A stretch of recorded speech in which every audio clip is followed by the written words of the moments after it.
people to follow evacuation orders as Hurricane Milton bears down on Florida.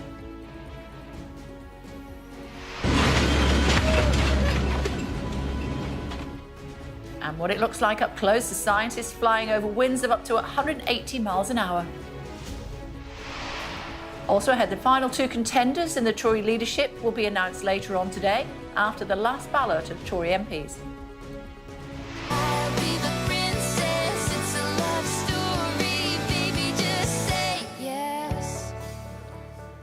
The Home Secretary is reported to have personally intervened so that Taylor Swift got a police escort to her Wembley concerts. Living behind barbed wire 2 months on from the summer riots, Sky News revisits a street in Middlesbrough and finds people still living in fear. And a rescued bear is to have a pioneering brain surgery at a woodland park in Kent.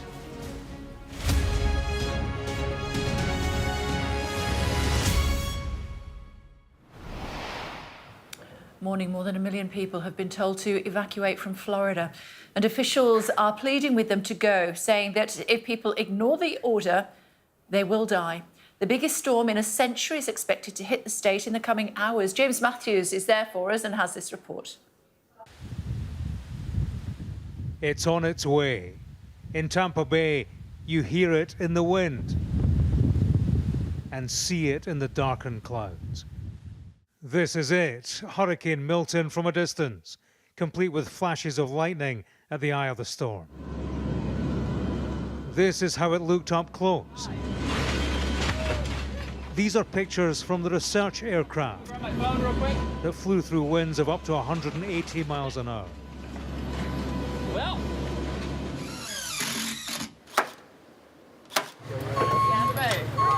In this corner of Florida, they know hurricanes, but they haven't known one like this for more than 100 years. It feels different this time, is that right? Yes, it does, because it seemed like it's going to be a direct hit. So that's something that I'm not used to. I hope our house doesn't get flooded or our roof fly off, but we'll see. I mean, we can only do so much. Hurricane warning. Take emergency. Streets were abandoned as large parts of Florida were designated evacuation zones. Residents left cars parked on raised bridges, golf carts too.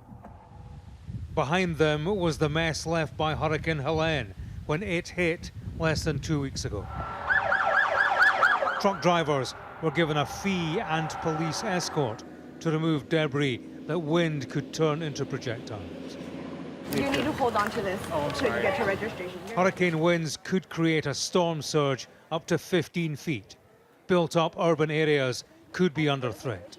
Here in St. Petersburg, they used a high school as an emergency shelter. I heard somebody talk about next we're going to have super hurricanes, and I said, well, if this isn't one, what is? You know? We're used to storms turning and not hitting us directly. So that's what we're hoping and praying for, but we got to get it together because they're serious this time. At Florida Aquarium, the penguins were taken to safer ground to sit out the storm, as elsewhere the politicians turned their heads towards the hurricane. Donald Trump drove unsubstantiated claims that disaster funds were being spent on immigrants.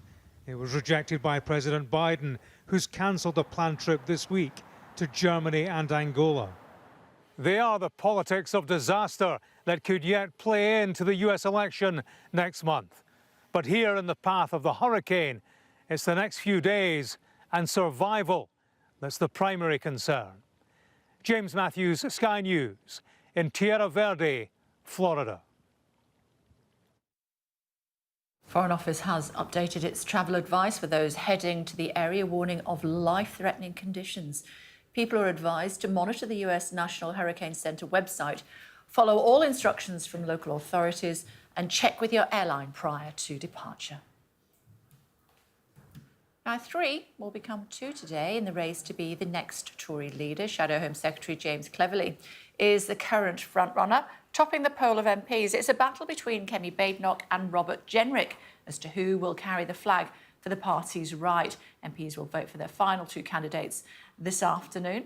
Going to be joined by one of the contenders, Robert Jenrick, just after 8, fighting for his political life. What will he have to say?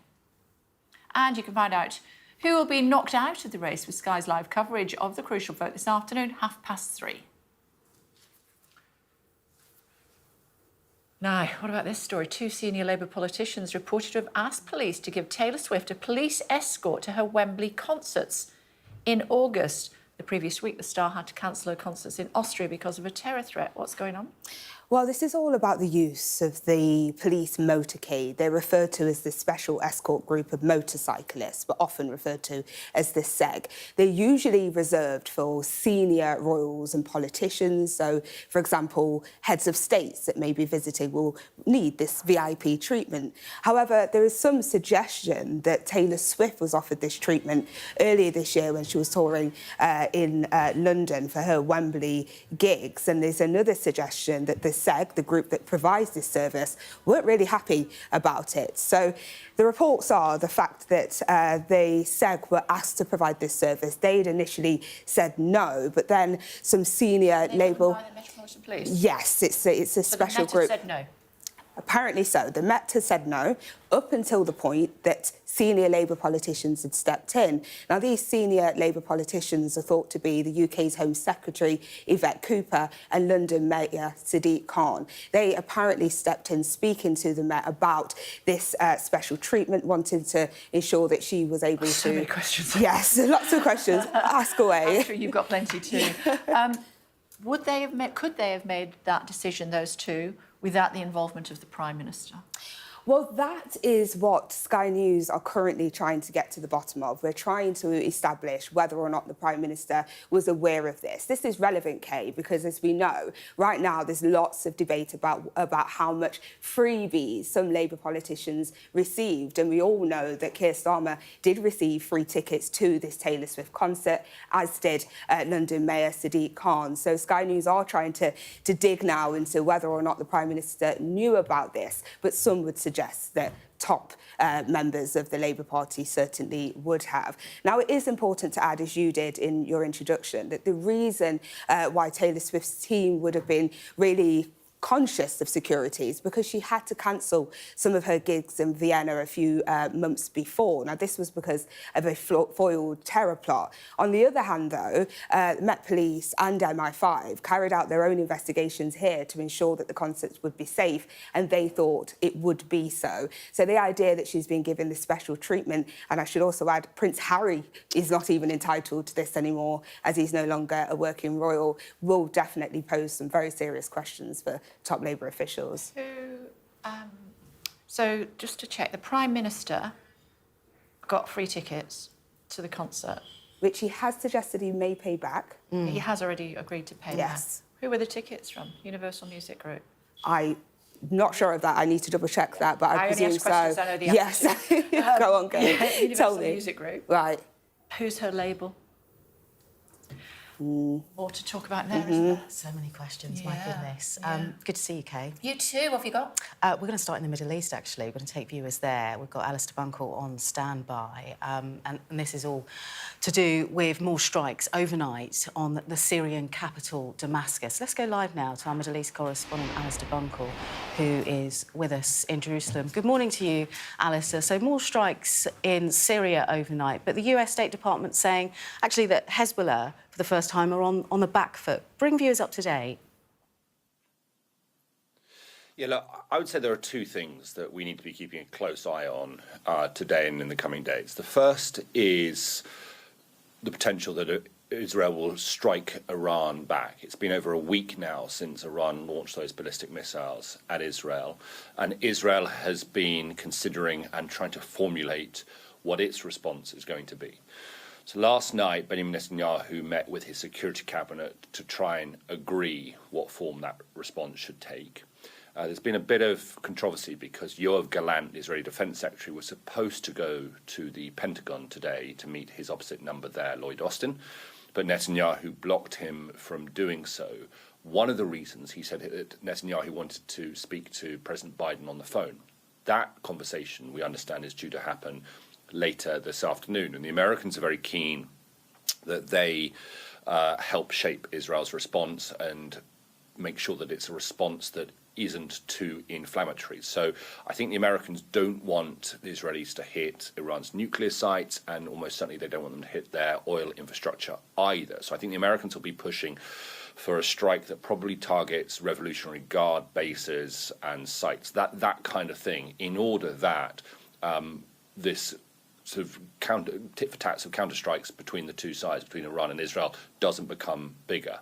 And then the second thing we need to keep an eye on is Hezbollah. Their deputy leader, Naim Qassam, said yesterday that the group is supportive of a ceasefire, and for the first time, Hezbollah is not linking a potential ceasefire to what is going on in Gaza. So it looks like Hezbollah, who are under a lot of pressure, are now willing to entertain the idea of a ceasefire. The question is, are the Israelis? Because the Israelis are on the front foot at the moment. All right, Alistair, thank you. Alistair Bunkle there in Jerusalem. Another interesting line for you this morning. The US Department of Justice has arrested a man who allegedly planned to carry out a terror attack on Election Day. The FBI arrested Nazir Ahmed Wahidi after he bought rifles and ammunition from an undercover law enforcement officer. He faces several charges, including conspiracy and attempting to provide material to support ISIS.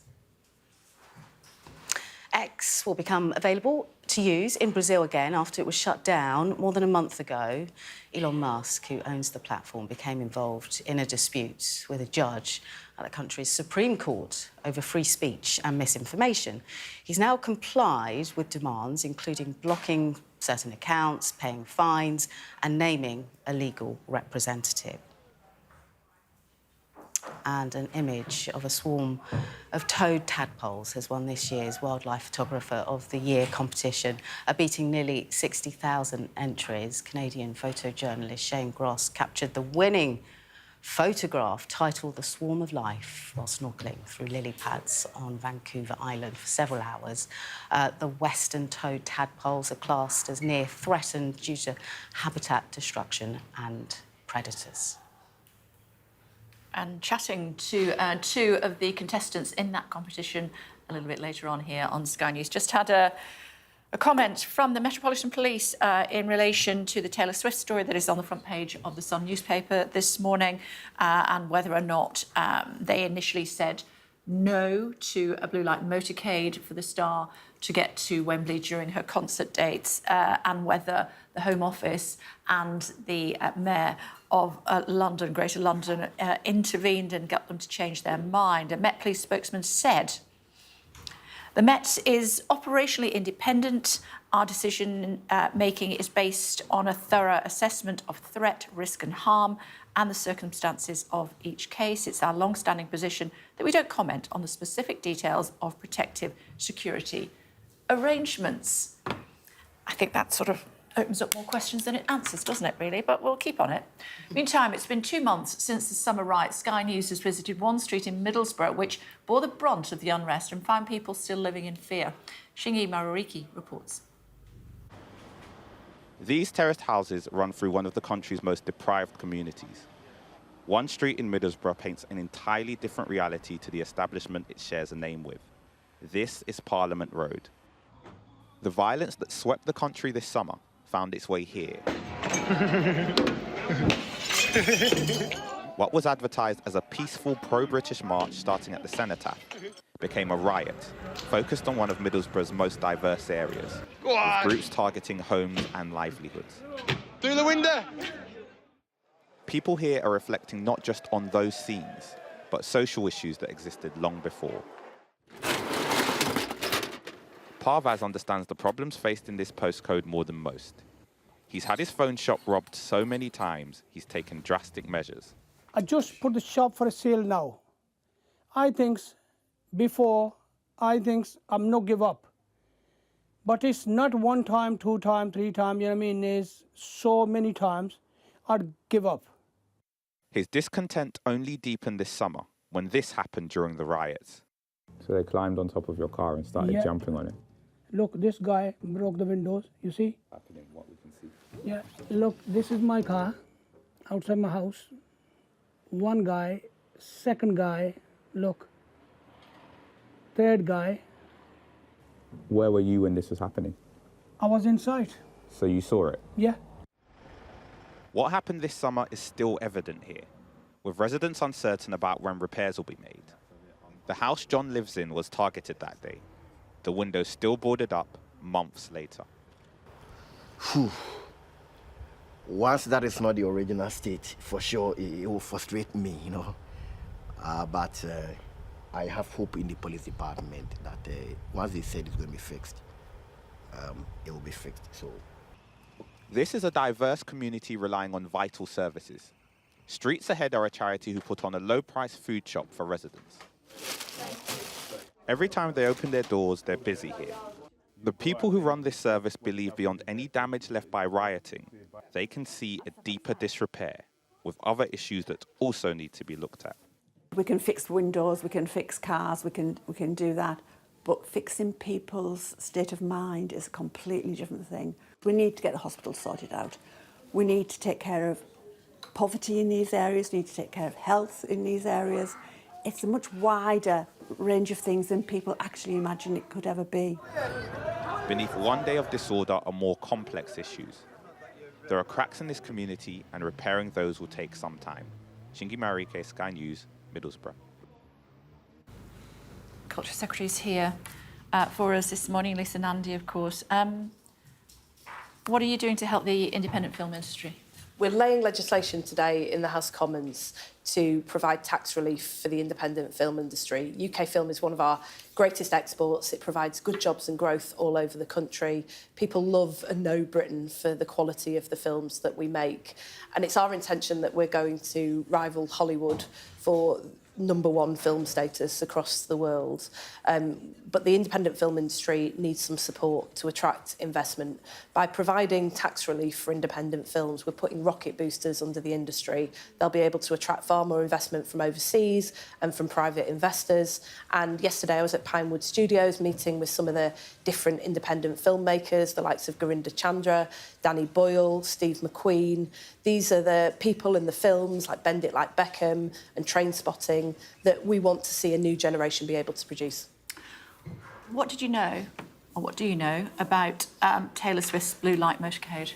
So I've seen the story in the Sun newspaper this morning. I haven't spoken to the Home Secretary directly, but what I do know is that when you have major events, whether in London or in other parts of the UK, the Home Secretary will be involved in a conversation where there is a security risk. I also know that she doesn't have the power, nor would she use the power to insist that any individual got the top level of private security arrangements. That is an operational matter for the police, not for the government. So who did? Well, the police made the decision. Ultimately, it is their decision, and nobody else can make it. Well, that's not my understanding, and I've read the Sun article, and there seems to be an acceptance that that is what happened in this case. The Home Secretary will, of course, make a considered judgment about that and express a view. I would expect her to do that when the security of the public is at risk. Don't forget that when it comes to Taylor Swift, what had just happened was that a series of concerts had been cancelled in Vienna because of a very serious security threat. We've had, I'm a Greater Manchester MP. I have constituents who were at the Ariana Grande concert in Manchester and are still living with the impact of that. We've got to make sure that we take this seriously and that we get it right.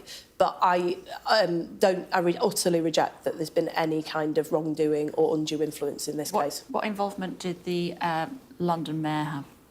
Well, my understanding is that he was involved in the discussion. He should be involved in the discussion, and normally would any mayor of London should if it's happening in your city. If this was in Merseyside, I'd expect Steve Rotherham to be involved. In Manchester, Andy Burnham. But the decision about who gets security and who doesn't is an operational matter for the police, not for the mayor. Yeah, should the mayor be taking many thousands of pounds worth of tickets to go and see the star that had this blue light police escort? I think the mayor actually absolutely should be at major events in London that have a huge boost to the economy. I think the same in Merseyside, where Steve Rotherham is the mayor.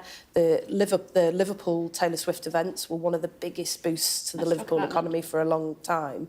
But I think it's right that elected mayors should go and support that. I'm the Culture Secretary. I've been at music events, I've been at sporting events over the summer. I was at the Paralympics cheering on Team GB. When I go to these events, I don't just go. I have meetings with UK Music, I have meetings with UK Sport. Yeah, not talking about you with respect, talking about the Mayor of London and the Home Secretary potentially intervening in something like this, the Home Secretary not getting involved. We believe the Mayor of London was involved with the Met. We believe that the Met initially said, despite what happened in Austria, they felt that this event was safe, then went back to the Met and asked them to reconsider. She was given a blue light escort on more than one occasion.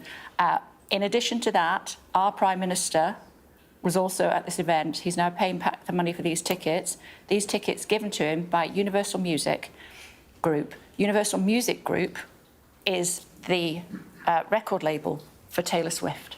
What do the optics say there? Well, the reason that you know all of that is because we declared it.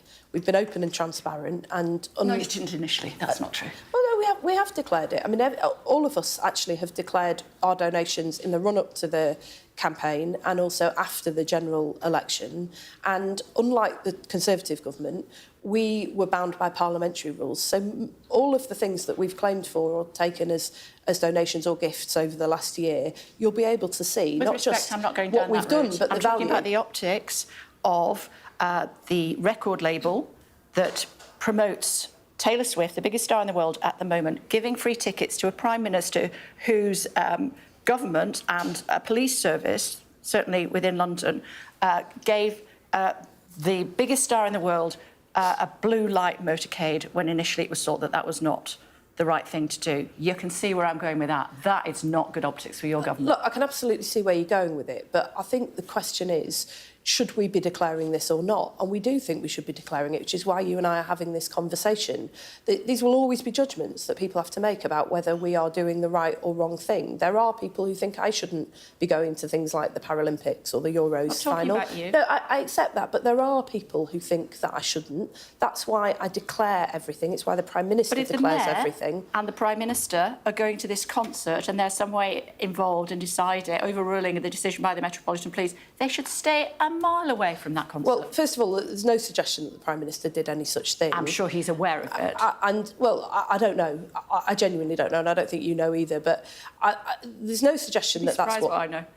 OK, well, you know, you may know things that I don't know, Kay, in which case you can clear that up for the viewers. But there is no suggestion in the Sun article that the Prime Minister did any such thing. The Mayor was transparent and open about declaring what he did, and he doesn't have the power. The Prime Minister did not know that she was going to get a blue light motorcade. No, I'm not trying to get you to believe anything. I've just said to you I haven't had a conversation with him or with the Home Secretary, but what I can tell you is that neither the Prime Minister nor the Home Secretary nor the Mayor of London has the power to override the police on this matter. It is an operational decision for the police. Pardon? They can ask them to reconsider. Well, they can put their own view. That's certainly the case. But you would expect the Home Secretary and the Mayor of the city where this event is taking place, given the history of what had just happened in Vienna, to be involved in a conversation about security arrangements. What you wouldn't expect is for them to be able to attend the concert. For them to be, well, I don't think that's true, actually. I mean, the Home Secretary didn't attend the concert, as far as I'm aware.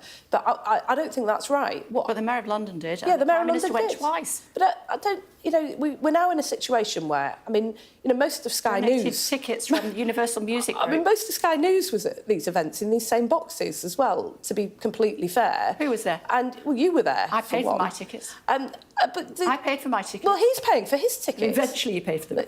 But you know, he's paying for his tickets, and he's Eventually, been clear I paid about for mine that because he thinks it's 8 months important. earlier. But so please don't do that. No, but he genuinely does think it's important. Who else went and he is apart paying from for me? it. From Sky? Well, I mean, I went, and I've declared that in line with the ministerial code. But you don't work for Sky. But your suggestion is that somehow they shouldn't be going. My point is that as long as they declare it and are absolutely upfront about what has happened, people can judge for themselves, and people will judge for themselves. You're absolutely right, and it's fair that they do that. But the suggestion that the Home Secretary intervened and made a decision about security arrangement for Taylor Swift is simply not not true. She doesn't have the power to do so, and that is not what has happened in this case. Well, she doesn't have the power to do so. That's how I know. It's an operational decision for the police. In the end, the police have to make the decision. So you're saying if the Home Secretary rings the Metropolitan Police Chief, he wouldn't pick the phone up? Of course. Okay. Taylor Swift herself has said that there was a discussion between her security services, the government and the Metropolitan Police, and she's extremely grateful that they were able to come to an agreement that the police were able to action. How worried are you about the infighting at the top, in the top flight of Premier League football? I think there's been lots of issues in football, but the biggest issue that the government is involved with is the issue about sustainability. The question of the Premier League is a matter for the Premier League and for the clubs to resolve amongst themselves. What I'm really focused on is making sure that we have a sustainable, fair game from the Premier League, which is a great British export, and it brings great joy to people all the way through the championship clubs to the grassroots. That's why we're introducing the independent football regulator through legislation, which we announced in the King's Speech. I'm really excited to say that we'll be introducing that very shortly, and I've got meetings with both the Premier League clubs and the EFL clubs, the championship clubs, later today. Views on Sue Gray leaving? I'm really grateful to Sue Gray. I think she's done an enormous amount for us. And both her and Morgan McSweeney are people that I've worked with for a long time and are the reason that we're here. Well, look, the Prime Minister will, at time to time, shake up his top team. He's shaken me up a number of times in the past, sometimes to my detriment, sometimes to my benefit. But this is the point, is that the gaffer picks the team, and he has to have a view about how things are working right across government. He's made those decisions over many years. I think he tends to make good decisions, and we're really grateful to Sue and looking forward to, certainly from my point of view, looking forward to working with her on our huge devolution offer, which will be the biggest transfer of power outside of Westminster and Whitehall in a generation. So you're confirming that she was fired? Honestly, I've not been privy to any of those conversations at all. And I have no reason to doubt what they said. You know, she put out a statement at the time saying that she considered that she'd become a distraction, that she was very keen to take this new role. I've got no reason to try and undermine that. I know that she's got great integrity, so has he, and we're a really strong team. We've done huge amounts in the first 100 days. We're legislating to bring the railways back into public control, setting up Great British Energy, and this independent film tax credit that we're introducing today will put rocket boosters under one of our most successful industries. We're focused on the job, we're cracking on with the job, and we're working as one team to do it. Favourite Taylor Swift song? Well, once, oh God, I shouldn't say this, it's going to get me into loads of trouble. Once at the height of the Corbyn years, I did dedicate We Are Never, Ever, Ever Getting Back Together to the Labour Party on a radio show. But we are in a very different place now, thanks to Keir Starmer and his leadership. So, you know what mine is? Go on. Who's Afraid of Little Old Me? Stop it. It's perfect. And on that note, I'll be hot-footing it out of this seat before you ask me anything else. See you later. Thanks a lot. Still to come on The Breakfast Show for you here on Sky News. What action will Israel take next? Prime Minister Netanyahu will talk to President Biden today. We'll get the thoughts of a former British defence attaché. The stark reminder of the horrors of war, the new Steve McQueen movie premiering tonight at the London Film Festival.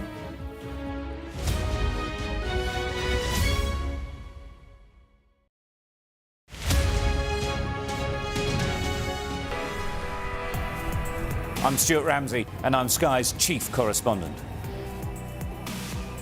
Free wherever you get your news. I'm Mark Stone, and I'm Sky's correspondent based here in Washington, D.C.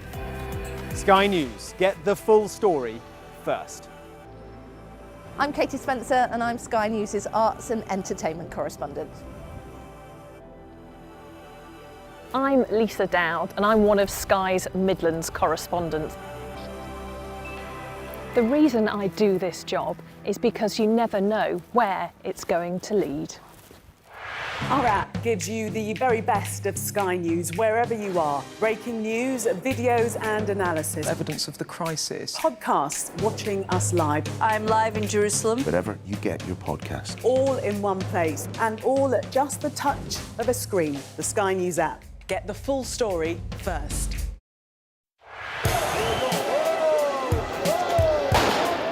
I'm Adam Parsons. I'm Sky's Europe correspondent based here in Brussels. Cobbles have been pulled up out and are being used as missiles to hurl at these police.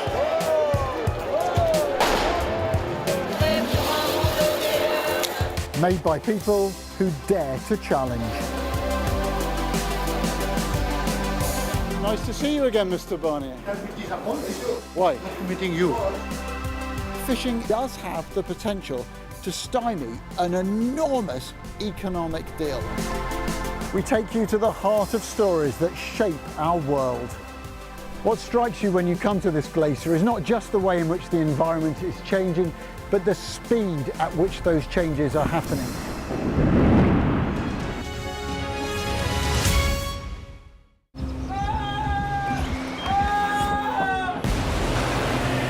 The most significant day of this conflict. They keep telling us that they want aid. And this is what's left of it. Tanks, heavy vehicle. Why only in America? People want their country to work. Just want to jump in a normal life. Why are these homes empty? I want you to be honest with people. That has happened within minutes. Sky News, the full story first. Free wherever you get your news. I say, bring it on. With America divided and tensions running high, get ready for an election like no other. Join our teams as we follow the campaign trail as America decides. We will win, win, win. Get closer to the action this US election with full reaction and analysis. Sky News, the full story first. Welcome back to The Breakfast Show. Coming up, we'll be joined by military analyst Colonel Simon Diggins to discuss developments in the Middle East. But first, the headlines. I've got the headlines, haven't I? I'm glad you paid for your Taylor Swift tickets. I did. Quite a lot of money, actually. Honestly. She was great. She was, wasn't she? Yeah, and I only went once. OK. There we go. Headlines for everyone at home, then. Florida is bracing for landfall of Category 5 Hurricane Milton.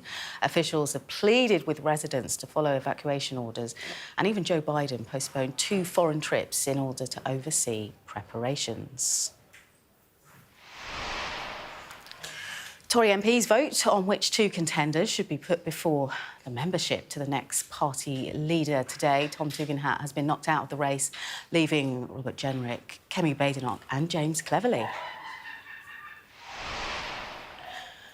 Living behind barbed wire, 2 months on from the summer riots, Sky News has revisited a street in Middlesbrough and finds people are still living in fear. Lisa Nandy confirming the Home Secretary was involved in a discussion with the Met about Taylor Swift's security, but she's saying that she didn't push for the blue light motorcade herself. Yes, there's a lot of confusion around this story, and we haven't got enough clarity, it seems, yet. So you did your best, Kay. So Lisa Nandy saying yes, Sadiq Khan and Yvette Cooper were involved in those discussions. There's no denial about that. They're saying that that would be normal, that would be regular, that would be expected.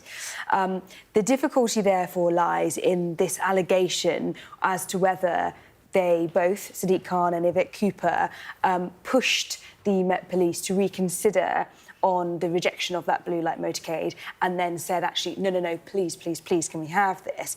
Now, Home Office sources insist to Sky News this morning that that is not the case, that Yvette Cooper did not request that. We haven't had a response from Sadiq Khan's office yet. But the allegations in the Sun newspaper this morning are that they did. So we need to kind of clear this up now, because there appears to be a bit of a back and forth here. And as you were trying to explain to Lisa Nandy, the difficulty is we need to know exactly what the PM knew and when. And obviously we know that the PM got free tickets to Taylor Swift from Taylor Swift's record label, which in and of itself is not a problem, as long as it doesn't look like there might have been a situation where this is the problem with freebies, is people don't want to give the suggestion that you might have got something in return, whether that be preferential treatment, whether that be, asking for a reconsideration of security. Now, obviously, there is no indication as of yet that the PM knew or encouraged that at all, but we need that kind of clarity from government and from Number 10, really, this morning, to figure out exactly who knew what and when. We're working on it. Yeah. No, thank you. World is waiting to see how and when Israel will respond to Iran's missile barrage last week. There are reports Joe Biden and Benjamin Netanyahu will have a phone conversation later on today. Let's get more, should we, with Colonel Simon Diggins, who is joining us this morning, former British Defence Attaché in Kabul, amongst other things. It's good to see you. Do you expect Israel to target Iran's nuclear facilities? No. I think the very clear message coming from Joe Biden, this would not be acceptable. There's also, of course, been warnings by the Iranians not to do so. There's also concern about where else they could go to. Iran has said that if Israel attacked the oil refineries, they'd also regard that as a red line. And I think there's a concern that if the oil refineries were attacked, that it'd be very easy for Iran then to attack again oil refineries in places like Saudi and everything go with it. I think at the moment, and we're not clear what's going on, but at the moment we think that the targeting will probably be Iranian Revolutionary Guard Corps or intelligence facilities. In other words, primarily military facilities that they will go for, which will be very similar to the attack pattern that Iran launched against Israel. So I think it's going to be more of an equivalent rather than escalation. Is it getting to the point now where it's either now or never for Israel to respond to Iran's attack last week, Yom Kippur Sunday? There is an element of that and pressure on them. I don't think Israel's going to be deflected from actually conducting an attack. They did say very early on that they would attack at a time and place of their own choosing and not necessarily feel they need to respond absolutely immediately to it. And they've clearly been consulting with the Americans as to what they should or should not do. And the Americans, I think, have got fairly strong views on not allowing the situation to escalate any further than it already has.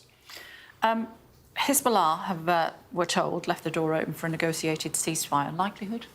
I think at the moment not there. I think the Israelis at the moment are very much pushing forward. We know that last night they mobilised another reserve division, which means they've got now some 15,000 plus troops probably in southern Lebanon. They've also given indications to the Lebanese population further north than the Litani River. So Litani River is from 18, 20 kilometres north of the Israeli border, and that's the area which is supposed to be cleared of Hezbollah, according to the United Nations. But they've given warnings to the Lebanese population to clear upwards to what they call the Awali River, which is some 60 kilometres north of the border. So I think the Israelis at the moment are still very much going to conduct their operations further into Lebanon. I don't think they've finished yet, so they won't be looking for a ceasefire. And what about on the south? In the south? Well, the Hamas is still there. I mean, a horrible thing. But on the anniversary of the October 7th massacre, they fired missiles from Gaza into Tel Aviv. So they have been massively written down by the Israelis. There's no question about that, at a huge and terrible cost to the Palestinian people up there. But they are still there, and they're still capable of firing missiles. They fired them at Tel Aviv. So Hamas is still there, and at the moment sees no sign of them giving up completely, short of a negotiated ceasefire, which is currently where they're going to do. So Israel's now found itself basically fighting two very thorough wars, both in the south, in Gaza, and in the north. And also an issue on the West Bank as well, and they look further across to Iran. Iran, absolutely. And then they've got the Houthis as well. So there's at least 5 different fronts that Israel is conducting at the moment. And then, if you like, the 6th front is the court of public opinion, international public opinion, and where they are as well. So in terms of dilemmas, in terms of tensions within them, what they're going to do next, they're in a very difficult place. OK, for now, thank you very much indeed. Thanks a lot, former MP and Defence and Security Analyst Tobias Ellwood with us now. Hello to you, Mr Ellwood. More troops, as we were hearing there in southwest Lebanon. When might we see a de-escalation of what's happening in southern Lebanon, northern Israel? Sadly, I don't think we're going to see de-escalation anytime soon. I mean, however more dangerous the Middle East now looks a year on from those barbaric attacks by Hamas. I mean, today Israel's battling not just on 1 but 3 fronts, with further escalation not just possible, but I think on current trajectory, very, very likely indeed. Israel has certainly succeeded in battering its enemies. In Gaza, it's severely diminished Hamas's ability to fight, but at a huge price to Gaza's infrastructure, and now with a humanitarian disaster unfolding. And in Lebanon, Israel's acted on impressive intelligence gathering collected, I guess, over the years to eliminate swathes of Hezbollah military and political leaders, but is now poised to hit Iran with a barrage of missiles, probably aiming at ports or maybe infrastructure, even those nuclear program. But military successes aside, and believing, as I do and many people do, that Israel has a right to defend itself, a year on, it still remains unclear what political outcomes, what long-term objectives Prime Minister Netanyahu is actually working towards in all 3 theatres of war, other than more war. plans for Gaza, for example. The ceasefire is in tatters. In return of the hostages is still not there. And history shows that Israel's ground incursion into Lebanon could easily be deadly, and mission creep takes place. It's naive to assume that a deadlier strike on, or a series of strikes on Iran will alter Tehran's behavior. So the big question for Israel remains, how are those successes and the gains translated into long-term stability for Israel and indeed the region? And I'm not sure the answers are there yet. Hezbollah apparently saying, let's talk about a ceasefire. Likelihood? Well, Hezbollah want that ceasefire as part of their conditions, but they also need to move back, I think, as you were just discussing, north of the Litani River. That was part of the UN resolution that was agreed on a previous incursion by Israel back in 1982. So they need to then absolutely push for a ceasefire, but then commit themselves to stop firing rockets into northern Israel. But if I may just step back from this, because there is an absence of Western leadership here, an absence of clarity and purpose of what more America, with all its influence, could be doing with support of other like-minded countries to avoid war, to promote a path to peace, and challenge Iran's malign influence across the region, including with Hezbollah. There is no strategy. Where this might go next, a major attack by Israel on Iran would see Tehran respond again, drawing in Iran's allies in the conflict, Syria, Iraq, Yemen, and most dangerously, potentially Russia as well. This in turn would draw in America and, I'm afraid, Britain as well. So this is why America has called for restraint by Israel. But Israel's not in control of where events may go. And America needs to be more blunt about preventing itself from being drawn into a full-scale war. I'm reminded of 1956, during the Suez crisis, when President Eisenhower could not have been clearer to Britain and France: stop what you are doing. Do not drag Britain into the war. And I wish President Biden, who I understand is speaking with Prime Minister Netanyahu today, would exhibit that same grit and tenacity with Prime Minister Netanyahu to prevent the war sliding, getting further into this melee, where America and Britain get sucked into a conflict that nobody's in control of. All-out war is in nobody's interest, least of all Israel. Which Conservative leader would deal with the situation best? No. Well, that's a big question, very different question. What I would say is that it's important that we have a strong opposition for this very reason, because our world is getting more dangerous, not less. And whether it's in opposition or indeed as part of government, the Conservative Party has already helped shape Britain's defence posture. And if ever there was a time to upgrade our defence architecture, to play a role on the international stage, it's now. And I hope that that's where our party will now start to focus on once we've determined who our next leader will be, which I understand is the end of today. OK, that's absolutely right. For now, thank you. Thank you. Thank you. Now, how do you convey the terror that experiencing war firsthand brings? That's the goal of British director Steve McQueen in his new film Blitz, getting its premiere at the London Film Festival tonight. Our arts and entertainment correspondent Katie Spencer sat down with him. Coming at a time of the Israel-Hamas war, with fighting in Ukraine and beyond, a fitting story to open this year's London Film Festival. One Oscar-winning director, Sir Steve McQueen's latest work, Blitz, is set during the Second World War. It sets out to show what living through any conflict is like for a child. I think this urgency to the movie now is kind of timeless in a way because of who we are as human beings, what we do. Seeing war through a child's eyes, at what point do we, as adults, look away? Why can't you come with me? Sweetheart, I told you it's an adventure for children only. Saoirse Ronan plays a mum in London who, after having her son evacuated to the countryside for his safety, ends up frantically searching the streets after learning he's defiantly come home. George, the film's young protagonist, inspired by a picture McQueen discovered. I saw this photograph of this boy with an oversized coat and a very large suitcase with a cap standing in a railway station waiting to be evacuated. This black child, and I thought, that's my in, I have it. It is a much more diverse depiction of wartime London than audiences will perhaps have seen before. My mum sent me away. She did it to keep you safe. Characters like Ife, a Nigerian air raid warden based on a real person. and meticulously researched.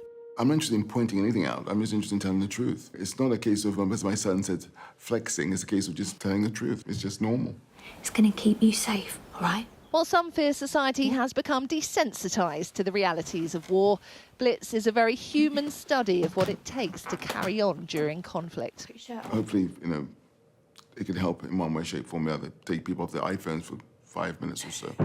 From the sound of bombs getting closer to the scramble to find shelters, the film sets out to give a true sense of the terror and chaos of war, set in the past, but just as relevant now. One wish. Katie Spencer, Sky News. Still to come on The Breakfast Show for you here on Sky News, we speak to the photographers behind these two images and talk more about what it takes to be a winning wildlife photographer.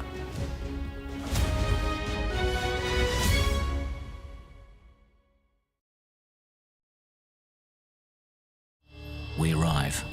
A secret hospital hidden in the Myanmar jungle, treating the victims of this bloody war. This is Myanmar today. Its military rulers don't want the world to see, but we have. I fight for my own future. I fight for my generation's future. This is an actual crime. They don't care for that. Myanmar army is only a couple of kilometers away. So this is a major humanitarian disaster.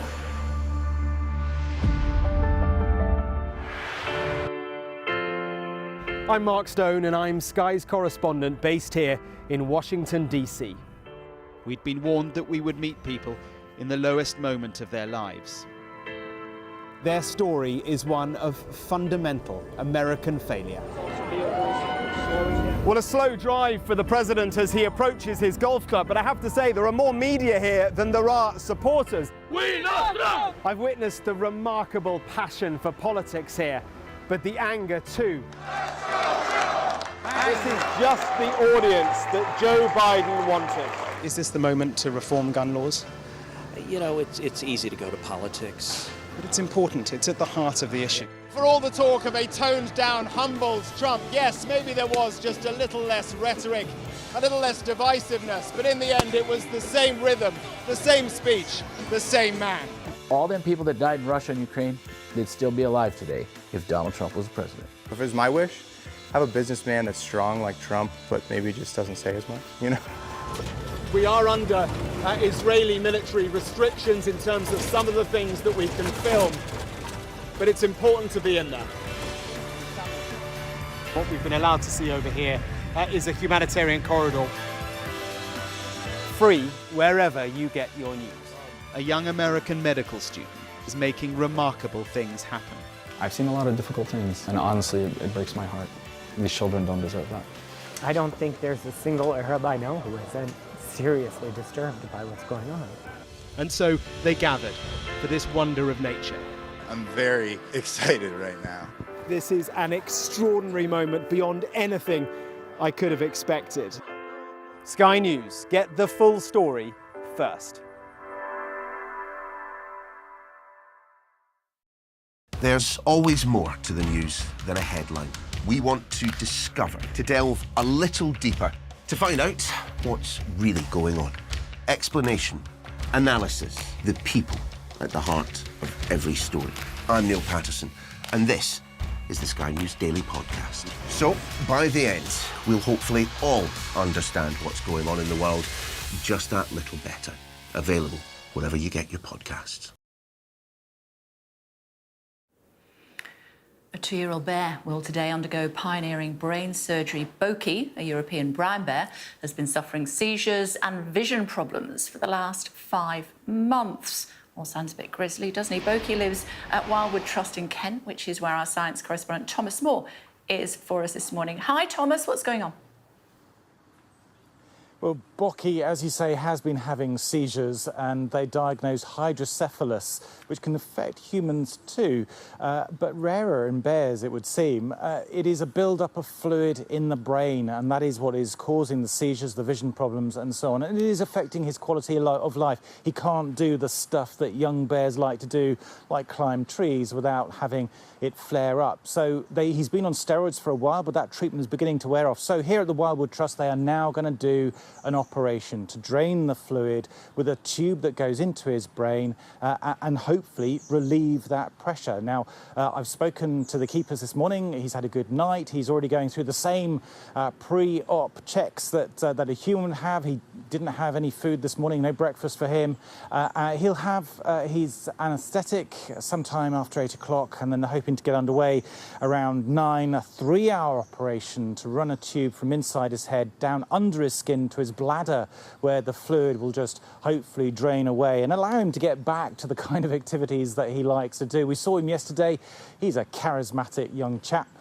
In really good condition, and that's why they are very optimistic that this is going to be a success. It's only been done once before on an Asiatic black bear, and they've got a vet who wouldn't normally touch, or other vets wouldn't touch these cases, but there is a vet who will do it, and he's going to be in charge here at the Wildwood Trust, and as I say, they are optimistic of success. OK, let's see what happens for now. Thank you. An image of a swarm of toad tadpoles has been crowned the winner of this year's Wildlife Photography of the Year competition, beating nearly 60,000 entries as the competition celebrates its 60th anniversary. I'm joined by nature photographer Georgina Steitler and conservation photojournalist Justin Gilligan. Hi. Hi. Good to see you both. Did you go to the event last night? Yes. How was it? Oh. Bit groggy this morning? Yeah. It's all good. It was amazing. No, it was amazing. Inspiring. Yeah, it's very inspiring. It's, incredible. Highly commended, the pair of you. Tell me about your picture. My picture's a group of male Dawson's burrowing bees surrounding a female. They basically she comes out of a burrow and then it's a free-for-all. So it's really about bad behaviour. Sorry. That's a good one. I like that. Have you still got your badge on from last night? I do. I put it on. I was just saying, I'm sorry. They said you've got to put it on, so I'm very conscientious. Oh, yeah, very that's good. right. Tell me about yours, Justin. Yeah, so mine is a bit of a grim picture, really. It's a picture of a mosaic of plastic that's been retrieved from the inside of a dead flesh-footed shearwater. Oh, goodness. Yeah, so it's a bit of a bad story about plastics, and yeah, there is a conservation message that we do put 8,000 tonnes of plastic into the oceans like every year, and this is just one of those impacts. OK, looking at is that your image there? Yeah. That's the image. Very powerful. OK, what did you think of the winners? Obviously, it wasn't as good as yours, but... No. They were all amazing. And the winner, the tadpoles, I absolutely love tadpoles. Okay. So I was so happy. A bit creepy. No, they're not. And don't you're a little child and you're always looking into the pond and the tadpoles. It's just one of those things. Oh, look. It's a magical scene. It's like a little fairyland, isn't it? Yeah, apparently he trekked through lots of water in order to be able to get there. I wonder if you had leeches. I always wondered about that with fresh water. Why do we love wildlife photography? I think, I think, well, we love it because we get the opportunity to show people what they don't usually see. So we get to spend time in nature, just focus on the small things that exist as they are, not get distracted by the everyday life like technologies and things like traffic and things like that, and just get to concentrate on, just natural things that are what they are. How did you get into it? I've always loved photography, and I was volunteering for BirdLife Western Australia, and we needed images, so that's how I got into it. I'm actually normally a bird photographer. But basically anything that flies. But I think wildlife photography is just... Our mission, I suppose, is to show the unseen and the moments that people miss, and maybe the messages that they don't get. And it's never been more important than now to understand the environment we're in, because we're losing it. So that's why I think it's really important. And I hope everybody goes to the exhibition. It opens on Friday. And where is it? It's at the London Natural History Museum. And they'll just see the most amazing images, won't they? It is. It's definitely something for everyone. It's just totally inspiring, and you get to see parts of the world that you just wouldn't see otherwise, and unusual behaviour. And just the amount of time that each of the photographers has put into each of the images is just, inspiring. It's very inspiring. And I bet they knew when you were in the room with that laugh, didn't they? I know, do you know what? I wasn't as loud last night as I was the night before, and everyone's going, you were quieter tonight, but it's just like... It's just so exciting, especially when you're from Australia, because we don't get to hang out with everyone that often. we're a long way away. So, and you with your wildlife photography heroes and your people that you've admired, and everybody's there because they love nature, and that's such a huge thing when you spend a lot of time on our own, don't we? Yeah. So it's kind of nice to be with people. Normally we're not very social, you know, we're hanging out in like camo or like wetsuits. So it's kind of weird to dress up and What do you talk about when you're with lots of other wildlife photographers? Wildlife photography. Yeah, That's it. Yeah, I know, we're pretty, But it is good. It's an opportunity to celebrate. As Georgina said, it's just we do spend so much time in the field, like in small groups or by ourselves. So to get awarded in this competition just means so much, and it's an opportunity to celebrate. Okay. Well, good luck in your next. Do you know what your next mission is? Well, I'm into the little underloved creatures. So I'm into little ephemeral Television wetlands. presenters and people like that. Mudskippers. I tell you what, mudskippers are beautiful. If nobody knows, you've got to look up mudskippers. What are you doing? Because Justin does the really epically That's all good. stuff. I'm heading back to Lord Howe Island where that image was taken with the Right. shearwaters. And what do you want to find? I'm just continuing to work with a group called the Adrift Lab. So they're doing research on the plastic impacts on the flesh-footed shearwaters there. Yeah. How bad a problem is it? It's quite a bad problem. They've been studying it for 20 years and sort of identified that it's getting worse. It's a significant issue.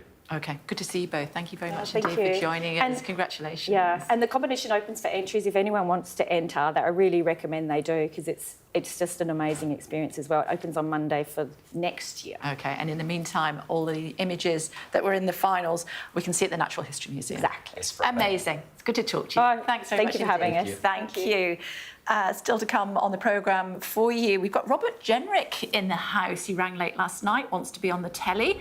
Anybody think he was a little bit anxious about potentially not making the final two? We'll give him his platform and ask the questions you want to know the answers to. Stay tuned.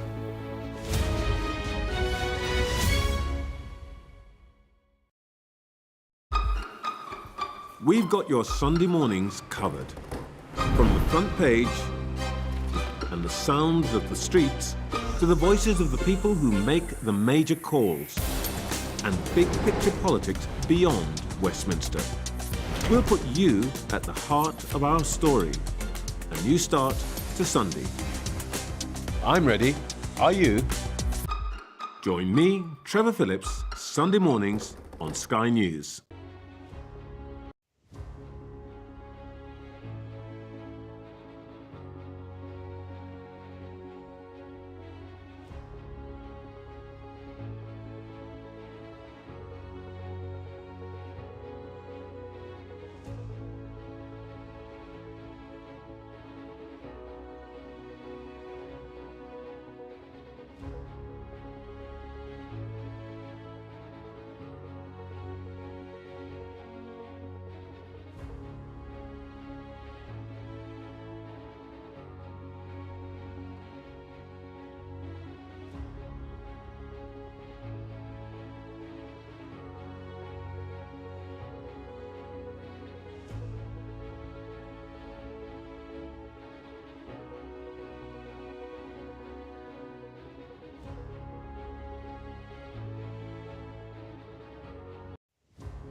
Morning, 8 o'clock coming up on today's programme for you. Florida prepares for the worst storm in a century.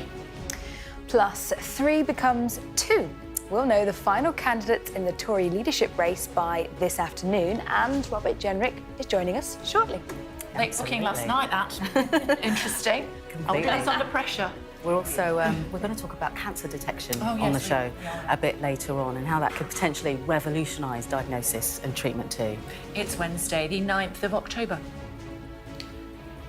If you don't leave, you're going to die. Officials plead with people to follow evacuation orders as Hurricane Milton bears down on Florida.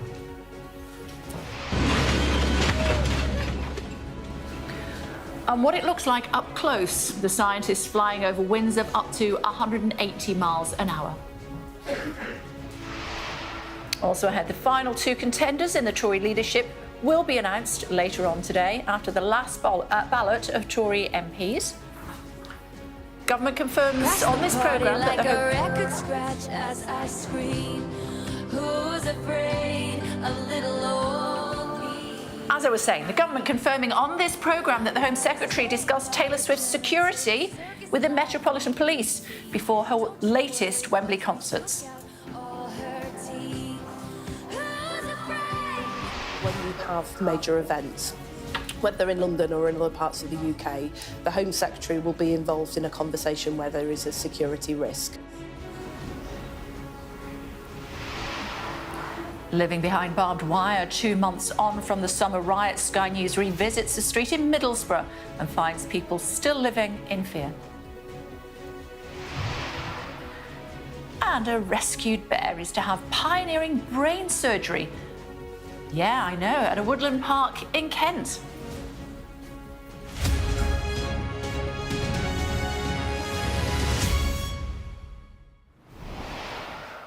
Morning, everyone. More than 1 million people have been told to evacuate Florida, and officials are pleading with them to go, saying that if people ignore the order, they will die.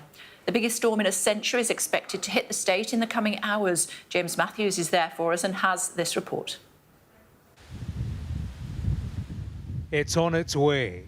In Tampa Bay, you hear it in the wind and see it in the darkened clouds. This is it, Hurricane Milton from a distance, complete with flashes of lightning at the eye of the storm. This is how it looked up close. These are pictures from the research aircraft that flew through winds of up to 180 miles an hour. Well.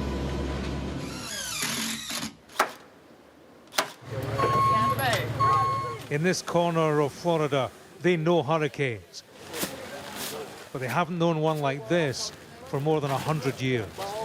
It feels different this time, is that right? Yes, it does, because it seemed like it's going to be a direct hit. So that's something that I'm not used to. I hope our house doesn't get flooded or our roof fly off, but we'll see. I mean, we can only do so much. Hurricane warning. Take emergency precautions. Streets were abandoned as large parts of Florida were designated evacuation zones. Residents left cars parked on raised bridges, golf carts too. Behind them was the mess left by Hurricane Helene when it hit less than 2 weeks ago. Truck drivers were given a fee and police escort to remove debris that wind could turn into projectiles. You need to hold on to this so you get your registration. Hurricane winds could create a storm surge up to 15 feet. Built-up urban areas could be under threat. Here in St. Petersburg, they used a high school as an emergency shelter. I heard somebody talk about next we're going to have super hurricanes, and I said, well, if this isn't one, what is? You know?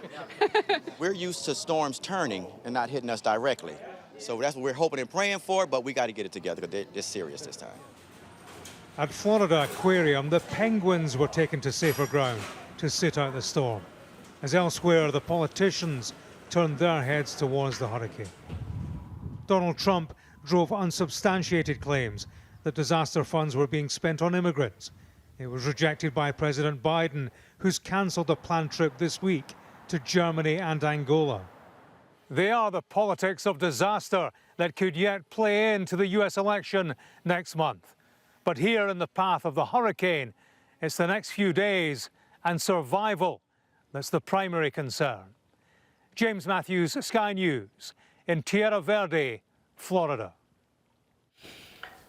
Well, the Foreign Office has updated its travel advice for those heading to the area, warning of life-threatening conditions. People are advised to monitor the US National Hurricane Center website, follow all instructions from local authorities and check with your airline prior to departure. 3 will become 2 today in the race to be the next Tory leader. Shadow Home Secretary James Cleverly is the current frontrunner, topping the poll of MPs yesterday. It's a battle between Kemi Badenoch and Robert Jenrick as to who will carry the flag for the party's right. MPs will vote for their final 2 candidates this very afternoon. Joined by the contender, presently in second place, Robert Jenrick, and very shortly, and you can find out who will be knocked out of the race with Sky's live coverage of the crucial vote this afternoon, 3:30. The Culture Secretary Lisa Nandy has confirmed on this programme that the Home Secretary was involved in a discussion with the Metropolitan Police about Taylor Swift's security before her Wembley concerts in August. When you have major events, whether in London or in other parts of the UK, the Home Secretary will be involved in a conversation where there is a security risk. I also know that she doesn't have the power, nor would she use the power to insist that any individual got the top level of private security arrangements. That is an operational matter for the police, not for the government. So what do we know? Morning, Kay. So this all started with a story in the Sun newspaper. So I'll outline what the Sun is alleging. So they are alleging that Yvette Cooper, Home Secretary, and Sadiq Khan, the Mayor of London, were reportedly pressuring the Met Police to give Taylor Swift this police convoy as a kind of extra layer of protection when she was coming to the UK for her shows in August. The newspaper also were reporting that her mum and manager threatened to not do the shows, to axe the shows, if she wasn't given that sort of protection. Now, those allegations have been utterly refuted by Lisa Nandy on this programme, where she said she utterly rejects that there was undue influence in the case and that Yvette Cooper does not have the power to request that kind of escort. And speaking to Home Office sources this morning, they've said this was an operational decision for the police. You would expect the government, the Mayor's Office and the Met Police to work together to ensure that this can be held safely, and that it's incorrect the Home Office, that the Home Secretary, asked for this police escort. I've also then spoken to Sadiq Khan's office, Mayor of London. His spokesperson says we don't comment on the Met security arrangement, they are operational, but a source in City Hall has told me that the Met Police's operational decisions are based on assessment of risk, threat and harm, and that had nothing to do with Sadiq Khan in terms of he wasn't interfering, he wasn't overstepping the line. Also, the indication in the newspaper article, they mix the accusations around this security issue and also the free tickets that Sadiq Khan was given to Taylor Swift's concert, as well as others. Now, Sky News understands that the tickets to the Taylor Swift concert that Sadiq Khan did attend were actually provided before any security discussions about Taylor Swift had even begun, and they were not from Taylor Swift's team. So Sky News understands that started well after the tickets were already gifted to Sadiq Khan. So this is the lay of the land, essentially. Government heavily denying that Yvette Cooper or Sadiq Khan overstepped the line or were pressuring or pushing the Met to do something that is not really within their purview, as it were. And that's essentially the lay of the land as we have it now. Why did the Met reconsider? So the allegation that they said no and then were pushed and therefore reconsidered, that's also refuted. So that's coming from Taylor Swift's people, right? So the problem is because the Sun has the story, we don't know who's speaking to the Sun, right? So we have to do a bit of guesswork on this. If that is the case, and it's potentially Taylor Swift's team that are saying this, then the question is, yes, why did the Met Police reconsider? But we at Sky News haven't confirmed that it was initially rejected in the first place and therefore reconsidered. So we're trying to figure out and find out if that is genuinely true or just reported for now. OK, for now. Thank you very much indeed. Thank you. Top stories? Yes, please. We're going to Great. take viewers to the Middle East. We're Okay. hearing from the Reuters news agency, actually, that President Biden will speak to Israel's Prime Minister later today. And this, of course, as the world waits to see how Israel responds to Iran's missile barrage last week. Let's go live to our Middle East correspondent, Alistair Bunkle, who joins us now, live from Jerusalem. So what's your sense, Alistair, what we might see happen next? Good morning. Well, I think two things I would say look out for. First is what is Israel's response to Iran going to be? It's been over a week now since Iran fired about 180 ballistic missiles at Israel, a week where we've been waiting for Israel's response. And that is being coordinated. Last night, Netanyahu convened his security cabinet to go over the details and we understand maybe approve what the manner of the strike will be. And this afternoon, Netanyahu will speak to the US President Joe Biden, where we assume he will brief him as to what Israel intends, because the United States will be very important to anything that Israel wants to do, not least because if Iran is going to attack Israel back, then Israel will need the United States to help defend it. So there is that. And then secondly, I'm interested in what develops in Lebanon, because Naim Qassam, who is the deputy leader of Hezbollah, said yesterday that they would entertain the idea of a truce. And for the first time, Hezbollah are not linking a ceasefire in Lebanon with a ceasefire in Gaza. So they've decoupled those two issues, which is very significant. The question is Israel in the right frame of mind to agree a ceasefire in Lebanon? Because they have been making significant progress. They continue to do so in the south, but also in Beirut. So will they want to stop fighting just now, or will they want to keep pushing ahead? OK, for now, Alistair, thank you. The US Department of Justice has arrested a man who allegedly planned to carry out a terror attack on Election Day. The FBI arrested Nazir Ahmed Wahidi after he bought rifles and ammunition from an undercover police officer. He faces several charges, including conspiracy and attempting to provide material to support ISIS. People in Brazil will be able to log on to X again after it was shut down about a month ago. Elon Musk, who owns the platform, became involved in a dispute with a judge at the country's Supreme Court over free speech and misinformation. He's now complied with demands, including blocking certain accounts, paying fines and naming a legal representative. And a major win for the film industry in the UK today, thanks to the introduction of a new tax credit. Independent productions with a budget of up to £15 million will be able to claim back 53% on qualifying costs, such as equipment, location costs, and paying actors. It's hoped the change will encourage more people to make films in the UK, and it coincides with the launch of the London Film Festival.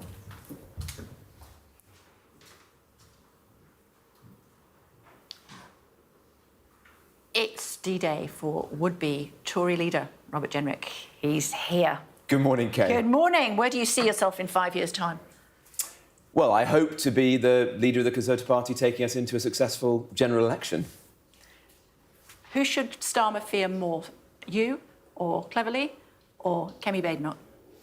Well, in this leadership contest over the last few months, I think I've been the only candidate who has set out specific, clear policies to tackle the big issues facing our country. The NHS, how do we grow the economy? How do we tackle immigration, secure our borders?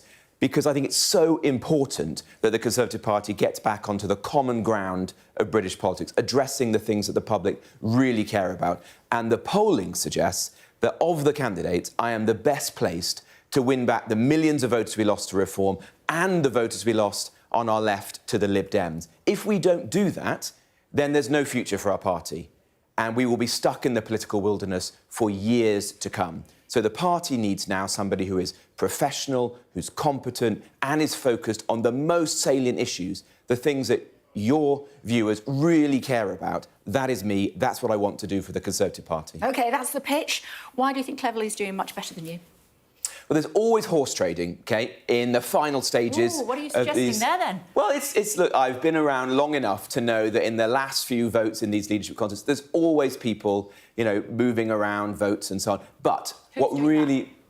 Look, I don't know. But look, what really matters here now... Otherwise you can't make those accusations. Well, there's always a bit of horse trading at the very end. So you're suggesting Kemi is giving votes to James Cleverly? No, I don't know. I am absolutely delighted that I am in the final two going into this last ballot. I think we're very well placed. You're not in the final two yet. Well, I am in I'm second placed. I'm second placed in the votes that happened yesterday, and very well placed for the ballot today. Couldn't be closer between you and Kemi Baden. Look, it's always close. It's a small parliamentary party. That's why we've got to do better. And I want to win more seats in the next election. To what extent did it go wrong at the party conference with your speech? It fell flat, and your votes are down from 33 to 31. Look, I think we had a good party conference, but it's never easy, Kay, to do what I did, which was to walk into that hall and tell some hard truths. I did not speak in platitudes. I don't do platitudes. I think the public are yearning for politicians who lay out the trade-offs, speak the truth. And that's what I did. I said, we've just lost our worst ever electoral defeat. How are we going to get the public's trust and confidence back when we've clearly lost it? And you do that, Kay, by speaking about the big issues that face our country, fiercely defending the things we got right in 14 years, but being honest about our failings. Why didn't we grow the economy faster? Okay. Why is the NHS not performing better? Why have we not secured our borders? And I want to address those serious things with serious answers and proper leadership for the country. Do you still believe that the SAS is killing rather than capturing terrorists because of the European courts? Yes, the point I was making was right. And in fact, yesterday, after days of commentary about this, a set of very senior former Special Forces officers wrote in the Times in support of my position, which is this, that the ECHR and our human rights apparatus is limiting the discretion of military planners when they come to decide how to conduct operations overseas. And in some cases, it is leading them to do things like a lethal drone strike rather than sending in our men and women on the ground. And I think that's wrong. I want to ensure that those in charge of our operations have the greatest discretion possible. So I was supporting our special forces, not suggesting that they would act outside of the law. James Cleverly and Tom Tugendhat have both come out the day after, actually, on this programme, and said that you were wrong. Tom Tugendhat, both military men, says your comments were wrong and show a fundamental misunderstanding of military operations. James Cleverly, former Foreign Secretary, saying our military do not murder people. Well, I totally agree with that. Of course, that was not the point that I was making. I was defending our special forces. I want them to have the freedom of discretion that they need to do what's necessary to keep us safe and themselves safe, okay? And my position was endorsed yesterday by some very senior former Special Forces officers, and is the point, Kay, that our former Defence Secretary, Ben Wallace, was making when he said, for example, recently, that he thought it would be unlikely that the UK would be able to do an operation like the US did to kill or to capture bin Laden. That's wrong. We can't allow human rights to get in the way of keeping the public safe. OK, tell me about this hoodie with Hamas terrorists on it. Well, What's all that about? I watched your comments on the show a few weeks ago. Well, I always enjoy watching the show, Kay. But I think on this occasion you were wrong. This is a statement of fact. It is the law of the land that Hamas, like Hezbollah, are prescribed terrorist organisations. Do you need to put it on a T-shirt? Well, I think there was a gesture that was very well received by hundreds of thousands of people across our country, particularly the British Jewish community. Yeah. Why did you need to... That's certainly true. Why did you need to wear it at party conference?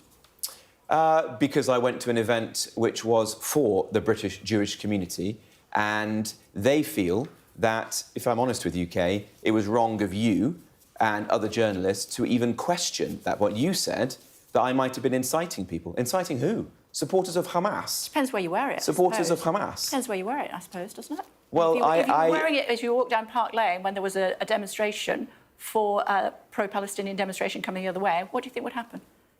Well, I'm not bothered about supporters of Hamas or Hezbollah. They are terrorists. I didn't say that. I said they are terrorists. Anyone should be able to walk down the streets of this country, Kay, stating the law. The law is that Hamas are a terrorist organisation, and I do not want to see any support for terrorism in this country. That's not what I said. Anyway, do you feel that it's appropriate to wear a hoodie to show your principles? Yes. Why? Because we live in a free country and anyone should be able to wear a hoodie which is emblazoned with statements of the law. That is absolutely integral to freedom of speech. When are you going to wear it next? Will you wear it this afternoon when we're hearing whether or not you're going to be chosen? Well, I'm not intending to wear it this afternoon. No, I mean, and also, okay, I think your viewers will be surprised. Why are you so focused on this? Why not focus on the issues that really matter to the public, like the economy, like the NHS, like immigration? I'll let you talk about those to start with, and then this is a sidebar to what you were on your soapbox. I'll let you have your 2 minutes. No, I understand. We're moving on to Cleverly Tickets now, and the fact that he took his wife to freebie sporting events without declaring it. Thoughts on that? Look, I'm not going to get into any criticism of other candidates in this. As I understand it, it was a simple administrative error, and it's been corrected. Twice? Well, it's been corrected. Obviously, James would have to explain the circumstances. Emerged of him with his missus? Well, he'd have to explain. He'd have to explain the circumstances. What I am focused on is my own case to Conservative MPs, to members, and most importantly to the general public. Why I think I'm best placed to take this party forward. I'm not going to get into criticising other candidates. Would you have sanctioned a blue light motorcade for a pop star? Well, I don't know the details, but I was very surprised by that. You know, the police have better things to be doing than helping a pop star get through London faster than they might otherwise have done. I want the police to be on our streets, stopping crime, keeping the public safe. London is a city which has crime, knife crime, serious violent crime, which is too high. That is what I want them to be focused on. So it's a surprising decision to my mind. We're told that it was made because of a security concern, given what happened in Austria a couple of weeks earlier. Well, as I said, I don't know the details, so it'd be wrong of me to comment further. But primarily, I think the police's job is to keep the public safe, not worry about celebrities. OK, here's another question you won't like. £300,000 in debt, a company, never made a profit, no staff, taking loans from businesses based in the British Virgin Islands. Is that a trustworthy company to you? Well, you're referring to a company that gave a donation to my campaign. This is a British company, registered at Companies House. The details are all in the public domain. It's perfectly normal for companies to give donations to political parties and campaigns. They do all the time. And for complete transparency, the business person behind this company made himself known so that anyone can see the full details of the transaction. So it's a completely above-board donation. Why didn't you take money from him? In any case, the businessman behind the company has given money to a range of others, including the Labour Party. Why didn't you take the money from him rather than a company that's got £300,000 worth of debt, never made a profit and doesn't have any staff? Well, it's normal for companies to give political donations, and the businessman in question here has made himself known, so there's no question of a lack of transparency. Did you do any digging into the company before you took the donation? Yes, the normal process is that you ask your political party, in this case the Conservative Party, to check whether it's a valid donation, and they did. OK, and why did you not take the money from him directly rather than through the business? Well, it's perfectly normal. Have you met him? I have, and companies give donations all the time. Yeah. I mean, in fact, I think a majority of donations to political parties come from companies, so it's not unusual. OK, but why didn't you take it directly from him? Is my question. I don't think you're answering that question. Well, it was, as I understand it, was the preference of the company to give the donation. But that is a perfectly normal thing to do. How did you spend the money? Well, it costs money to run leadership campaigns, and that's quite right. Did you buy those Bobby J caps? Caps? I don't know specifically. Tell me about those Bobby J caps. Come on. I think it was just a bit of fun, Kay. You can have a laugh, can't you? It's a bit of fun. Usually at politicians' expense. OK. How worried are you about later on? Look, I am...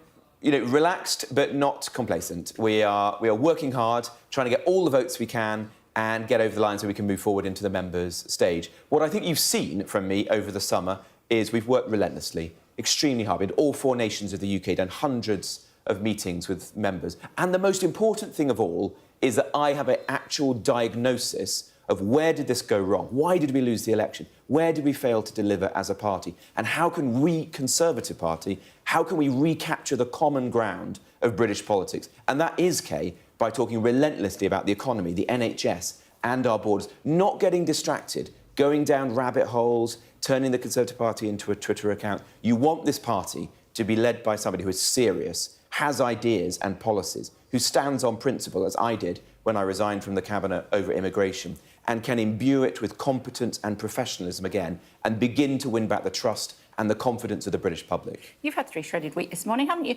How are you going to feel in the moments before the result is issued? It's always nerve-wracking, isn't it? Because there's lots at stake. You know, for me personally, but more importantly for the party and the country. I feel more passionately than ever that this party needs to turn a page on the recent Conservative past, get serious and get the leadership that the country wants, because the country wants a strong opposition. Whatever your politics, we need to have a strong opposition to be taking the fight to Keir Starmer, beginning with the budget at the end of the month. Which of the other 2 are you more worried about? Well, it looks pretty clear that James is going to be in the final. That's just the arithmetic now. So it's a simple question for my parliamentary colleagues. Who do you think should be alongside James? Should it be Kemi or myself? Obviously, I'm making the case that I'm best placed to win the contest, but more importantly than that, because it's not about the party, it's about the country, who is best placed to address seriously the big challenges facing our country? What will you do if you lose?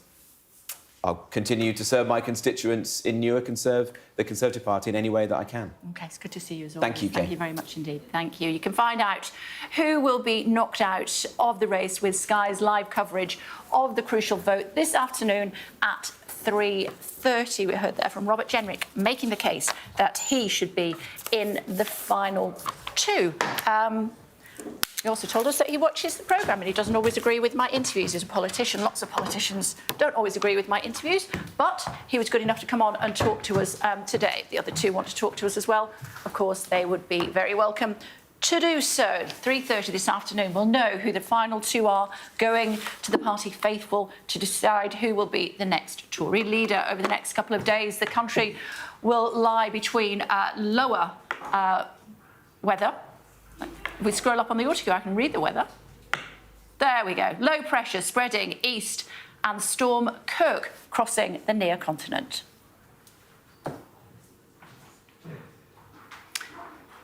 From that to this, a 2-year-old bear will today undergo pioneering brain surgery. Boki, a European brown bear, has been suffering seizures and vision problems for the last 5 months. So what is going on?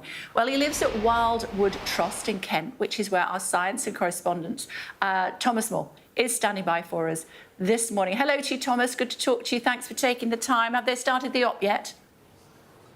Not quite yet. They are just gathering the team together. They'll be doing a morning briefing and then they will start the anaesthetic for Boki.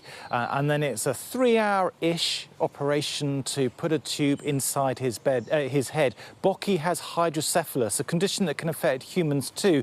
It's a build-up of pressure inside the brain and that is causing the seizures, the vision problems and some movement issues on his right-hand side as well. But I can tell you, I know who can give us the latest is Mark Habban. He's the zoological director down here at the Wildwood Trust near Canterbury. How is Boki this morning? Yeah, business as usual for him at the moment. So he's moving around, he's doing everything that he should be doing. He's blissfully unaware of what's going to happen today, but that's really how we need it. But this is an operation that has only been done on a bear once before, so there is a bit of jeopardy here. That's correct. It was carried out on an Asiatic black bear by the same vet, Romain Pizzi, who's carrying out the procedure today on Boki.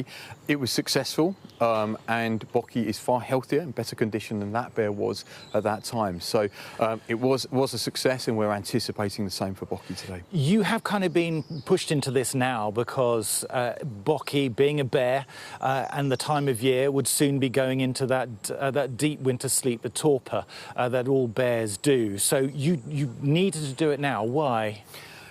We know that Boki had been suffering and struggling over the last few weeks, really, particularly.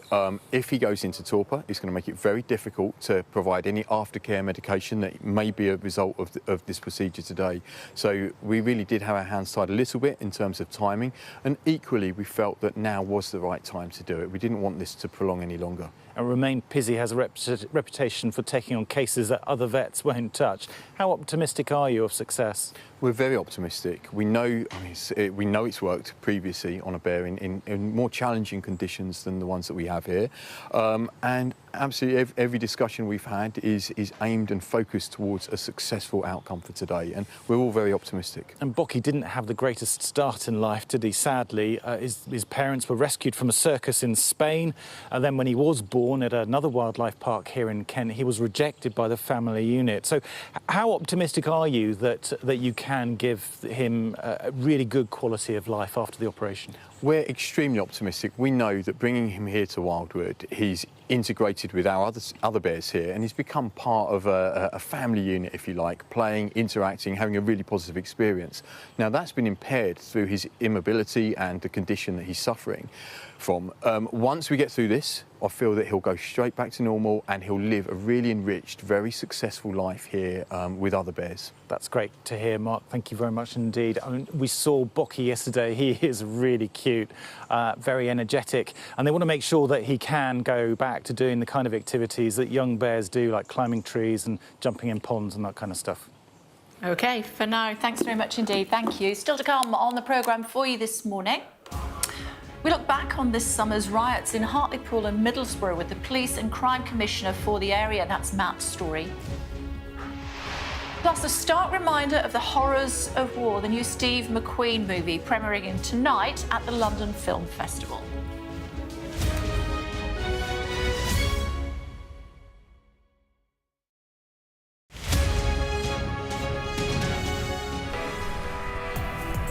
I'm Stuart Ramsey, and I'm Sky's chief correspondent. Free wherever you get your news. I'm Mark Stone, and I'm Sky's correspondent based here in Washington, DC.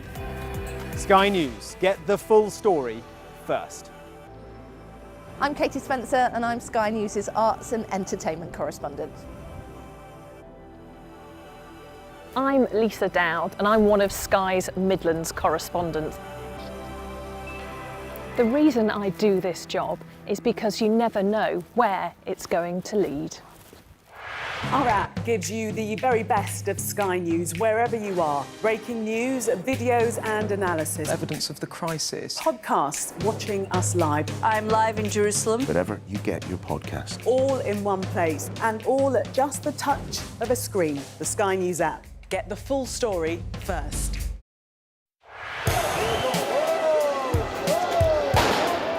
I'm Adam Parsons. I'm Sky's Europe correspondent based here in Brussels. Cobbles have been pulled up out and are being used as missiles to hurl at these police.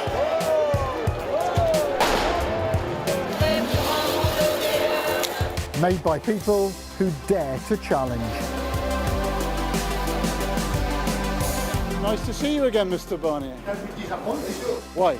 Meeting you. Fishing does have the potential to stymie an enormous economic deal.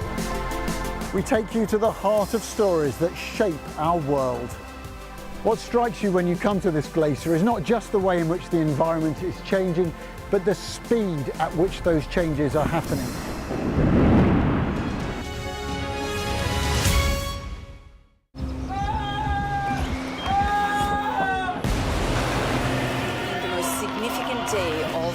They keep telling us that they want aid. And this is what's left of it. Tanks, heavy vehicle.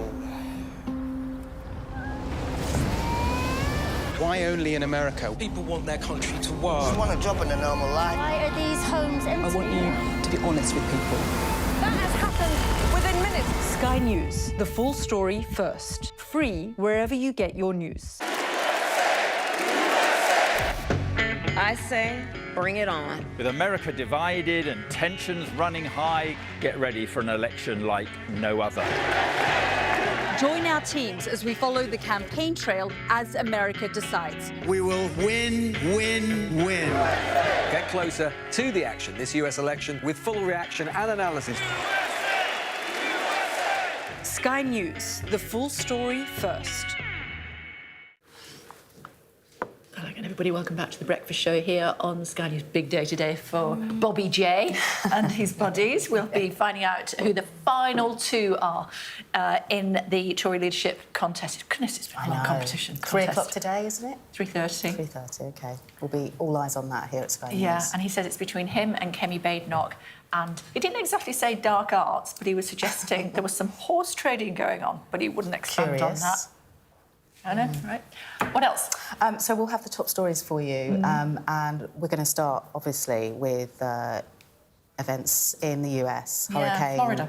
Yeah, in Florida, bracing themselves for what's happening there. It's Hurricane Milton, it's Category 5, and officials have pleaded with residents to follow evacuation orders, leave now or die, essentially. Joe Biden has also postponed 2 foreign trips to oversee preparations. And as Kay was saying, Tory MPs vote on the 2 contenders who should be put before the membership for the next party leader. That's today, 3:30. Tom Tugendhat has been knocked out of the race, leaving Robert Jenrick, who was just on the show, Kemi Badenoch and James Cleverly. And also on the show earlier, the Culture Secretary, Lisa Nandy, has confirmed on this programme that the Home Secretary was involved in a discussion with the Met Police about Taylor Swift's security before her Wembley concerts in August. But she said that whether or not she received a police escort would be an operational decision for the police. We've been reflecting. Goodness This me. is me. This is you. What am I trying to do? You're trying to take over. That's what you're trying to do. I could never do that here. Over to you, Kay Burley. Thank you very much indeed. It's been 2 months since riots spread across the country, causing fear and destruction across communities. Sky News has visited one street in Middlesbrough, which bore the brunt of the unrest. For some, it was the final straw, as Shingi Marariki reports. These terraced houses run through one of the country's most deprived communities. One street in Middlesbrough paints an entirely different reality to the establishment it shares a name with. This is Parliament Road. The violence that swept the country this summer found its way here. What was advertised as a peaceful pro-British march starting at the Cenotaph became a riot, focused on one of Middlesbrough's most diverse areas, with groups targeting homes and livelihoods. Through the window! People here are reflecting not just on those scenes, but social issues that existed long before. Parvaz understands the problems faced in this postcode more than most. He's had his phone shop robbed so many times, he's taken drastic measures. I just put the shop for sale now. I think I'm not give up. But it's not 1 time, 2 times, 3 times, you know what I mean? It's so many times I'd give up. His discontent only deepened this summer when this happened during the riots. So they climbed on top of your car and started jumping on it? Look, this guy broke the windows, you see? Happening, what we can see. Yeah, look, this is my car outside my house. One guy, second guy, look. Third guy. Where were you when this was happening? I was inside. So you saw it? Yeah. What happened this summer is still evident here, with residents uncertain about when repairs will be made. The house John lives in was targeted that day. The windows still boarded up months later. Once that is not the original state, for sure it will frustrate me, you know. But I have hope in the police department that once they said it's going to be fixed, it will be fixed. So. This is a diverse community relying on vital services. Streets Ahead are a charity who put on a low-price food shop for residents. Every time they open their doors, they're busy here. The people who run this service believe beyond any damage left by rioting, they can see a deeper disrepair with other issues that also need to be looked at. We can fix windows, we can fix cars, we can do that. But fixing people's state of mind is a completely different thing. We need to get the hospital sorted out. We need to take care of poverty in these areas, we need to take care of health in these areas. It's a much wider range of things than people actually imagine it could ever be. Beneath one day of disorder are more complex issues. There are cracks in this community and repairing those will take some time. Shingi Marariki, Sky News, Middlesbrough. Joining us now to discuss this story is Cleveland Police and Crime Commissioner Matt Story. Hello to you, Matt. Thanks very much indeed for joining us. What's the situation like there now? Well, I think what we've seen since the disorder is communities pulling together. You can see the day after the rioting happened, communities came out to tidy up the area to improve the local environment, and I was really proud to see the response of local people. And I think it's clear from the work I've been doing, engaging with the local community, that community groups and residents locally want to rebuild, and it's my job and the job of local leaders to help lead that rebuilding work. Talk to us, if you would, about your role, please, Matt, during the riots. Yeah, I think my role predominantly, I felt, was to go and speak to the people who've been affected. So I spent a lot of time directly after the riots, going door to door through the areas that were affected, speaking to people face to face, finding out from them how they felt, the issues they were facing, making sure they knew that there was support there, because there was a lot of support from the local councils in Hartlepool and Middlesbrough to support people. Victim support were fantastic. They were there to give people emotional support, but also support in terms of any crime issues that they had faced in terms of the vandalism. Also made sure that people were aware of the riot compensation scheme, to make sure that people knew that they could access that, and promoting those support networks, because nobody should be out of pocket for this kind of hate-filled violence. So everything back to normal now? No, absolutely not. There's a lot of work still needs to be done. And I know that there is a lot of fear still in the community, and I can understand why people would still be scared. It was a tremendously upsetting situation and unprecedented. I think that overall, I think the police's reputation has improved massively with local people. I think diverse communities who perhaps have had a slightly fraught relationship with the police at times, I think they do feel like the police's swift and strong response has improved their confidence in the police, and that's a good thing. But there's a lot of work still needs to be done. I'm working with community groups, I'm working with the councils. We've got some funding from central government to do some of that educational work, to do some of that rebuilding work, community cohesion work, and to celebrate the diversity of our area and make sure that people know that the riots don't represent Cleveland, and that the real heart of Cleveland, the spirit of Cleveland, is represented in the communities that came out on the day after to tidy up. And we need to make sure that we support those people and we celebrate that diversity. What sort of pressures then are the police facing today? Well, they're under a huge amount of pressure. They've faced significant cuts over 14 years. In Cleveland, we still are about 170 officers short of the numbers of police that we had in 2010.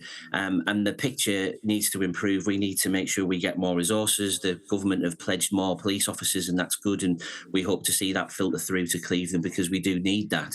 But I think in terms of the police, what I want to see is that focus on hate crime again. We did used to have dedicated officers for hate crime. I'd like to see something like that come back again.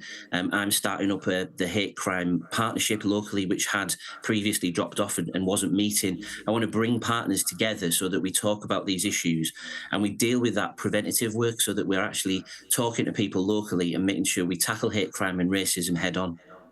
OK, good to talk to you. Thank you. Thank you.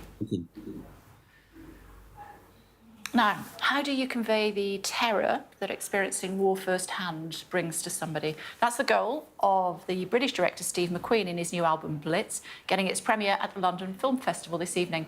Our arts and entertainment correspondent Katie Spencer sat down with him to discuss his latest project. Coming at a time of the Israel-Hamas war, with fighting in Ukraine and beyond, a fitting story to open this year's London Film Festival. One Oscar-winning director, Sir Steve McQueen's latest work, Blitz, is set during the Second World War. It sets out to show what living through any conflict is like for a child. I think this urgency to the movie now is kind of timeless in a way, because of who we are as human beings, what we do.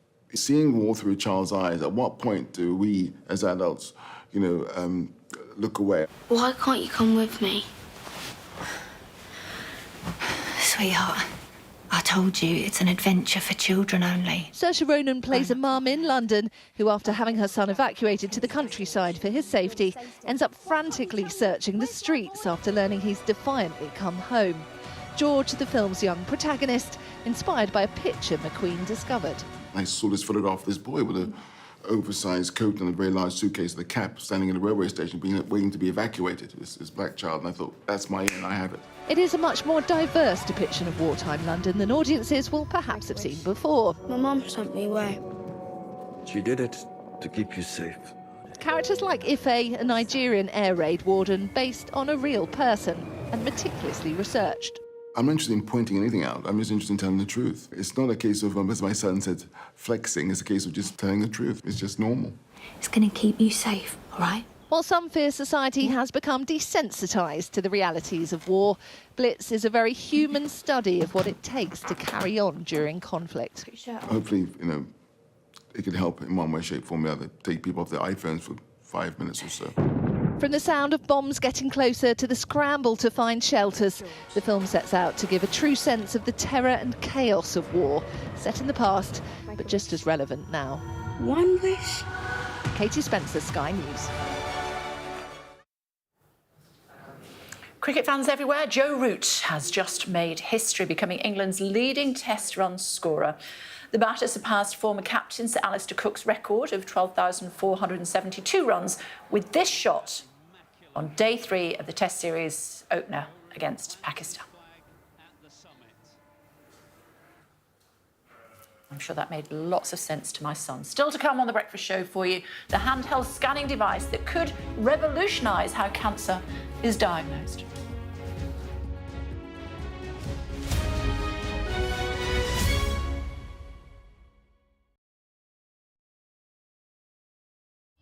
We arrive. A secret hospital hidden in the Myanmar jungle, treating the victims of this bloody war. This is Myanmar today. Its military rulers don't want the world to see, but we have. I fight for my own future. I fight for my generation's future. This is an actual crime. They don't care for that. Myanmar army is only a couple of kilometers away. So this is a major humanitarian disaster.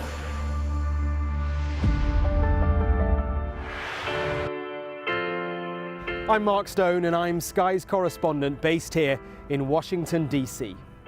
We'd been warned that we would meet people in the lowest moment of their lives. Their story is one of fundamental American failure.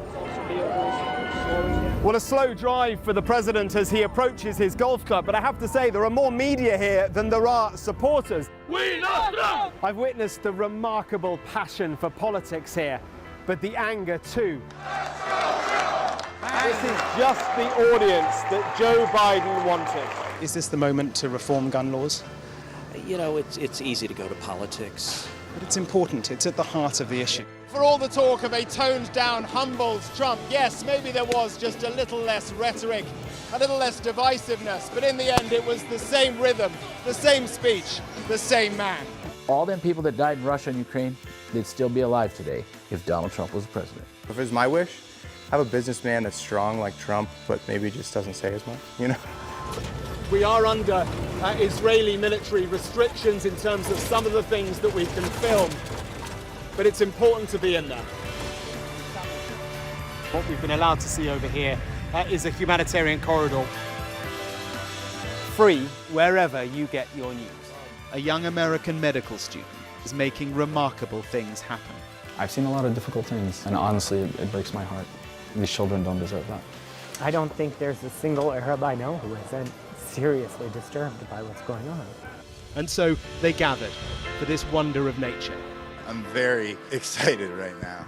This is an extraordinary moment beyond anything I could have expected. Sky News, get the full story first. There's always more to the news than a headline. We want to discover, to delve a little deeper, to find out what's really going on. Explanation, analysis, the people at the heart of every story. I'm Neil Patterson, and this is the Sky News Daily Podcast. So, by the end, we'll hopefully all understand what's going on in the world just that little better. Available wherever you get your podcasts. Hello again, everybody. Welcome back to The Breakfast Show here on Sky News. It's Wednesday, isn't it? It's a year since Hezbollah began launching its rocket attacks against communities in northern Israel. Evacuation orders have left many towns and villages empty. Our security and defence editor, Deborah Haynes, talked to two mothers from one of those neighbourhoods close to Lebanon's border. We were accused of thinking with our womb. But I think that our advantage is that on top of thinking with our heads, we also have a womb. And that was part of a movement of mothers that rose up in the 1990s to protest against their sons being sent to fight in Israel's first ground war in Lebanon. Soldiers were dying daily in Lebanon, and living right by the Lebanese border, we would hear the helicopters going to the hospitals and know something was happening. Their demonstrations helped pressure the then government to withdraw its troops in 2000. Now, with boots back on the ground inside Lebanon, the 76-year-old says she's again wary about the mission and worried for the soldiers. But she's no longer completely opposed to the war after the October the 7th attacks by Hamas in the south left her fearful Hezbollah might do the same where she lives in the north. The threat forced her to flee her house last year and escape to Tel Aviv. The fear of what happened in the south is something that's impossible to recover from. I don't know if I can ever return. This is her town in northern Israel, a once vibrant community silenced by war. We find Anat's abandoned home. It should be a sanctuary, but this area is clearly not safe.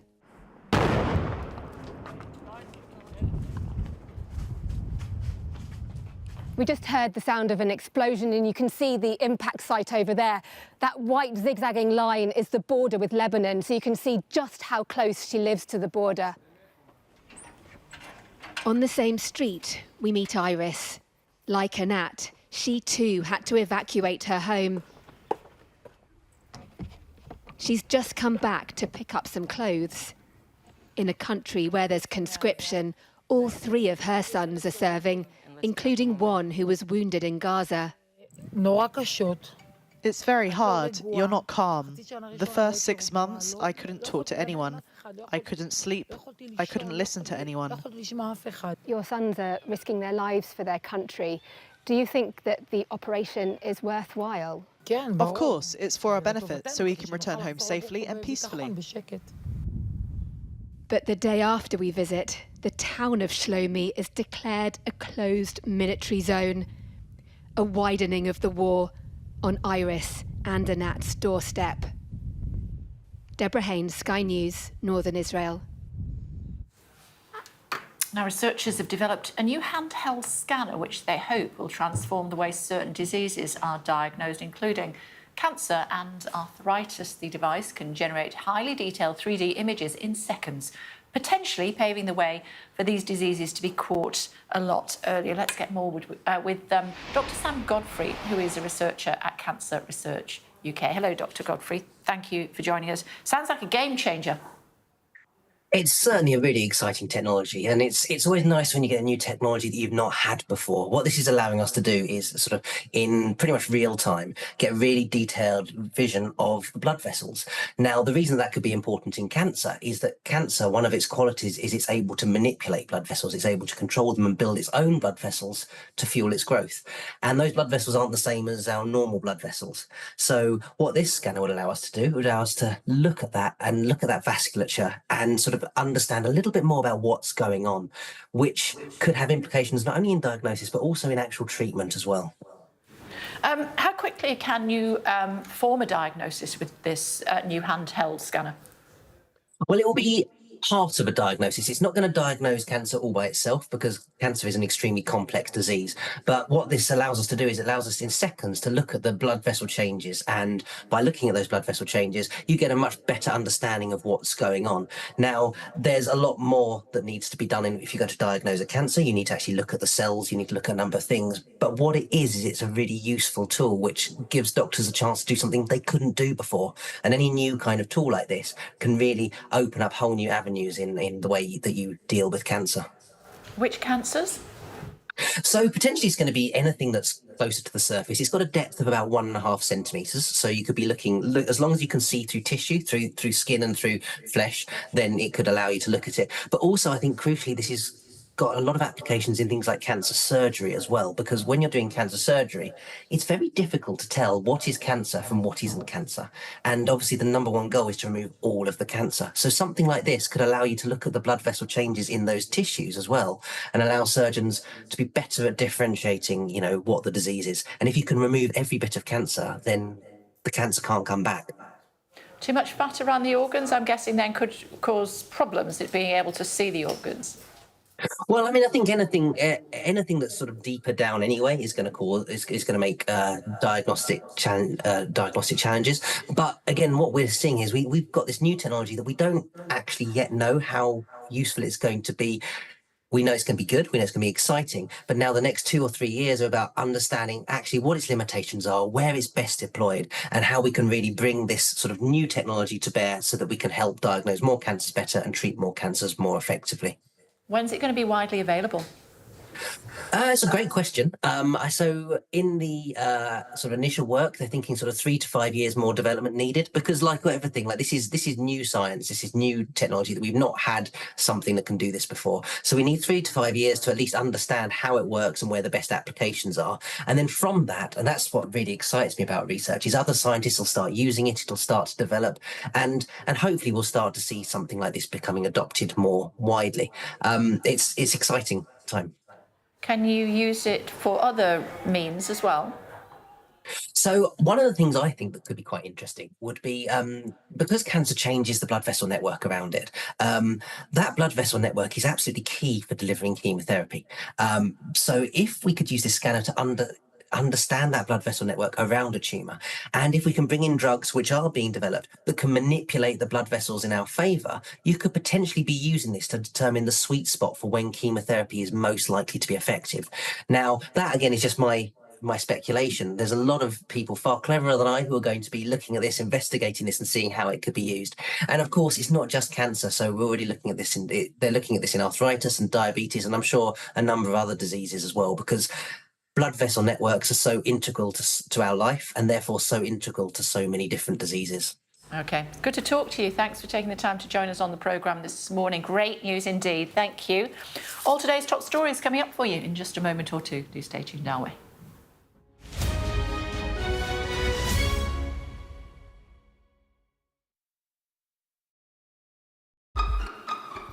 We've got your Sunday mornings covered. From the front page and the sounds of the streets to the voices of the people who make the major calls and big picture politics beyond Westminster. We'll put you at the heart of our story. A new start to Sunday. I'm ready. Are you? Join me, Trevor Phillips, Sunday mornings on Sky News.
Morning, everybody. 9 o'clock coming up on today's programme. 1 million people told to flee as one of the most destructive storms ever recorded heads towards Florida.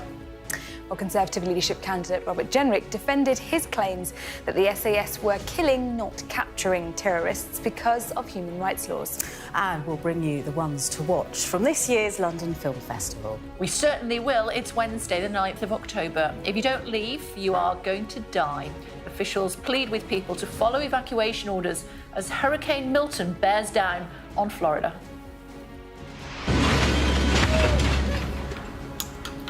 And what it looks like up close, the scientists flying over winds of up to 180 miles an hour. Also ahead, the final two contenders in the Tory leadership will be announced later on today after the last ballot of Tory MPs. Crash the party like a record scratch as I scream. Who's afraid of little old me? The government confirms on this programme that the Home Secretary discussed Taylor Swift's security with the Metropolitan Police before her latest Wembley concert. Whether in London or in other parts of the UK, the Home Secretary will be involved in a conversation where there is a security risk. Living behind barbed wire 2 months on from the summer riots, Sky News revisits a street in Middlesbrough and finds people still living in fear. And record breaker Joe Root becomes England's all-time leading Test cricket run scorer.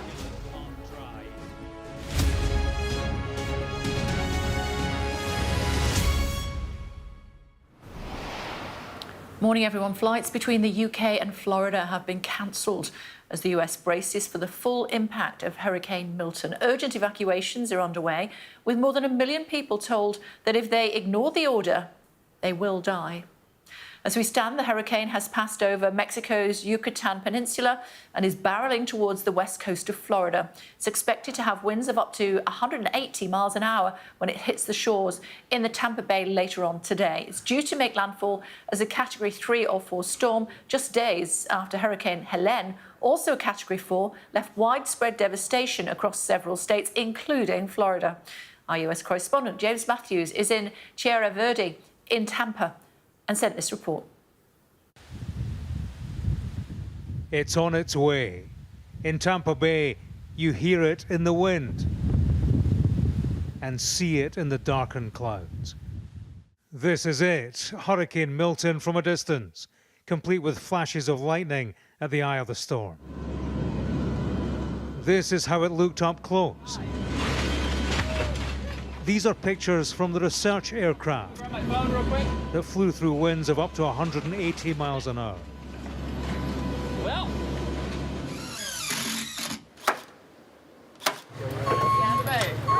In this corner of Florida, they know hurricanes, but they haven't known one like this for more than 100 years. It feels different this time, is that right? Yes, it does, because it seemed like it's going to be a direct hit. So that's something that I'm not used to. I hope our house doesn't get flooded or our roof fly off, but we'll see. I mean, we can only do so much. Hurricane warning. Take emergency.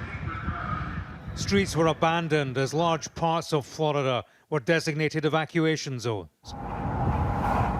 Residents left cars parked on raised bridges, golf carts too. Behind them was the mess left by Hurricane Helene when it hit less than 2 weeks ago. Truck drivers were given a fee and police escort to remove debris that wind could turn into projectiles. You need to hold on to this so you get your registration. Hurricane winds could create a storm surge up to 15 feet. Built-up urban areas could be under threat. Here in St. Petersburg, they used a high school as an emergency shelter. I heard somebody talk about next we're going to have super hurricanes, and I said, well, if this isn't one, what is? You know? We're used to storms turning and not hitting us directly. So that's what we're hoping and praying for, but we got to get it together because they're serious this time.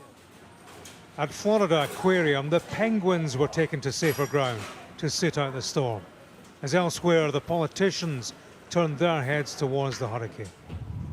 Donald Trump drove unsubstantiated claims that disaster funds were being spent on immigrants. It was rejected by President Biden, who's cancelled a planned trip this week to Germany and Angola. They are the politics of disaster that could yet play into the US election next month. But here in the path of the hurricane, it's the next few days and survival that's the primary concern. James Matthews, Sky News, in Tierra Verde, Florida. Foreign Office has updated its travel advice for those heading to the area, warning of life-threatening conditions. People are advised to monitor the US National Hurricane Center website, follow all instructions from local authorities and check with your airline prior to departure. The Culture Secretary Lisa Nandy has confirmed on this programme that the Home Secretary was involved in a discussion with the Metropolitan Police about Taylor Swift's security before her Wembley concerts in August. When you have major events, whether in London or in other parts of the UK, the Home Secretary will be involved in a conversation where there is a security risk. I also know that she doesn't have the power, nor would she use the power to insist that any individual got the top level of private security arrangements. That is an operational matter for the police, not for the government. Mari's here. What are we reading into all of this then? Exactly, Kay. So, this story emerged in the newspaper The Sun overnight. Now, the accusations in the paper were that Yvette Cooper, the Home Secretary, and Sadiq Khan, the Mayor of London, had pushed or pressured the Met Police into getting this police convoy for Taylor Swift when she was over in the UK for her shows in August. And essentially, those are the kind of accusations. Now, the Home Office have refuted that. Home Office sources say to us it was an operational decision, as you heard from Lisa Nandy there. It was something that you would expect, you know, the trio, as it were, of the Home Secretary, the Met Police and also the London Mayor to be in those kinds of discussions. And that it's absolutely incorrect to try and suggest that the Met Police were pressured or pushed into this. And we have a statement from the Met Police here in response to this, where they've said the Met is operationally independent, so echoing the same lines from the government there. Our decision-making is based on a thorough assessment of threat, risk and harm and the circumstances of each case. It is our long-standing position that we don't comment on the specific details of protective security arrangements. So the Met Police saying it's an operationally independent decision. And also, Sadiq Khan's spokesperson said something very similar, which is they don't comment on Met security arrangements, but it's operationally independent. And also, City Hall sources have told Sky News that actually those decisions are, again, based on risk, harm and threat. So all sources so far coming back to Sky News saying, actually, no, this is perfectly normal. There was no pressure or undue influence. And Lisa Nandy was keen to try and push back on some of the allegations in The Sun this morning. And those allegations are reported from Taylor Swift's people, that she was so worried about her safety that unless they improved her security and gave her a motorcade, that she was going to pull out of the concert. So that's what's alleged in The Sun, that, yes, her mother and her manager essentially threatened to axe the shows if she wasn't given that level of security. And so that's really the kind of the story that's unfolding on that now, but the government heavily denying any kind of undue influence or any kind of pressure from their part. OK, for now, thank you. Thanks very much. We also heard from Conservative leadership candidate Robert Jenrick ahead of today's vote to decide the final two candidates for the Tory leader. He defended his claim that the SAS were killing, not capturing terrorists because of human rights laws.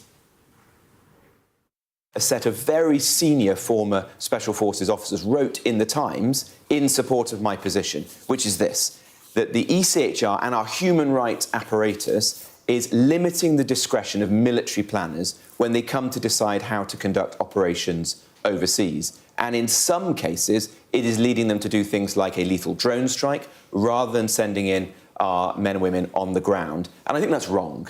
I want to ensure that those in charge of our operations have the greatest discretion possible. So I was supporting our special forces, not suggesting that they would act outside of the law. James Cleverly and Tom Tugendhat have both come out the day after, actually, on this programme, and said that you were wrong. Tom Tugendhat, both military men, says your comments were wrong and show a fundamental misunderstanding of military operations. James Cleverly, former Foreign Secretary, saying our military do not murder people. Well, I totally agree with that. Of course, that was not the point that I was making. I was defending our special forces. I want them to have the freedom of discretion that they need to do what's necessary to keep us safe and themselves safe. And you can find out who will be knocked out. So taking it down to the final two, the live coverage of the crucial vote this afternoon, 3:30? 3:30, Kate, absolutely. Fantastic. So it looks like it's a shoe-in for the man in the middle, but who knows? Well, even Jenrick seemed to admit that it was a shoe-in. He did, I thought so, actually. I was surprised he said that. He's almost admitting he's only going to be second at best. Yeah, but he'll need to be second at best. Exactly. Or at least second. Otherwise, it's all over. He says that it's nerve-wracking. Yeah, interesting. Yeah. He said he was relaxed but not complacent. So And he said it was nerve-wracking. Yeah. So interesting. Can you be He relaxed? also suggested there was some horse trading going on. Yeah, I mean, hey, I pushed him on it. He wasn't having it. It's difficult though in politics, isn't it? I mean, it's always the case with these stuff, and you do get people who also switch allegiance sometimes mid-contest and don't tell you about it. Shocking. I know. There's a lot of that going on as Politicians well. would do that. It'd be ridiculous. Oh, I love it. 3:30. Look forward to it. I will look forward to it. What else, though? OK, we're going to take viewers to Jerusalem and we're going to cover the growing escalations in the Middle East. We're hearing from the Reuters news agency that President Biden will speak to Israel's Prime Minister later today. This is the world waits to see how Israel responds to Iran's missile strikes last week. Let's go live to our Middle East correspondent, Alistair Bunkle, in Jerusalem. Good morning to you, Alistair. Give viewers a sense of what you think might happen next and what they should focus on. Well, we've been waiting for more than a week now to see how Israel will respond to the Iranian attack last Tuesday night. The Israeli Security Cabinet met last night, we're told, to agree the next steps, and we assume agree how Israel will attack Iran. Later today, Israel's Prime Minister Benjamin Netanyahu will have a conversation with the US President Joe Biden. Now, the Americans have been trying to calm the Israelis somewhat and make sure that any attack that is carried out on Iran is considered and calibrated so as not to trigger a bigger escalation. So that means that we think the Americans have been warning the Israelis not to attack Iran's nuclear sites and probably not to attack Iran's oil infrastructure. So we'll see how that develops. The other development I think we need to be keeping a close eye on is an announcement from the deputy leader of Hezbollah yesterday, Naim Qassem, saying that they are open to the idea of a truce between them and Israel. And for the first time, they're not saying that a ceasefire in Lebanon has to be linked to a ceasefire in Gaza. So they're decoupling the two issues, which in my mind is pretty significant. That being said, there are no formal ceasefire talks going on at the moment. There's been some reports that the Americans are chatting to Israeli Arab states behind the scenes and possibly even back channels with Iran, but there's no formal ceasefire talks. Israel is very much on the ascendancy in its war with Hezbollah. It's not proving easy for the Israelis by any means. The fighting in southern Lebanon is very, very fierce. But Israel has got Hezbollah on the back foot in a big way. So I'm not convinced that even if there is progress in talks, whether behind the scenes or publicly, to try and get a ceasefire in Lebanon, Israel is actually in a position at the moment where it wants that. I think more likely Israel will want to keep pressuring Hezbollah, keep destroying its weapon storages, killing its fighters, pushing it back from the border, before we get anywhere near realistic talks about a truce. OK, for now, Alistair, thank you. Alistair Bunkle there in Jerusalem. Meanwhile, the US Department of Justice has arrested a man who allegedly planned to carry out a terror attack on Election Day. The FBI arrested Nazir Ahmed Tawhidi after he bought rifles and ammunition from an undercover police officer. He faces several charges, including conspiracy and attempting to provide material to support ISIS. People in Brazil will be able to log on and use X again after it was shut down more than a month ago. Elon Musk, who owns the platform, became involved in a bit of a row with a judge at the country's Supreme Court over free speech and misinformation. He's now complied with demands, including blocking certain accounts, paying fines and naming illegal representatives. And cricketer Joe Root has made history, becoming England's leading test run scorer. He surpassed former captain Alistair Cook's record of 12,472 with this shot on day 3 of the Test series opener against Pakistan. He also now sits 5th on the all-time test run scorer list. It's been 2 months since riots spread across the country, causing fear and destruction across communities. Sky News has visited one street in Middlesbrough, which bore the brunt of the unrest. For some, it was the final straw, as Shingi Mariki reports. These terraced houses run through one of the country's most deprived communities. One street in Middlesbrough paints an entirely different reality to the establishment it shares a name with. This is Parliament Road. The violence that swept the country this summer found its way here. What was advertised as a peaceful pro-British march starting at the Cenotaph became a riot, focused on one of Middlesbrough's most diverse areas, with groups targeting homes and livelihoods. Through the window! People here are reflecting not just on those scenes, but social issues that existed long before. Parvaz understands the problems faced in this postcode more than most. He's had his phone shop robbed so many times, he's taken drastic measures. I just put the shop for sale now. I'm not give up. But it's not 1 time, 2 times, 3 times, you know what I mean? It's so many times I'd give up. His discontent only deepened this summer when this happened during the riots. So they climbed on top of your car and started jumping on it? Look, this guy broke the windows, you see? What we can see. Yeah, look, this is my car outside my house. One guy, second guy, look.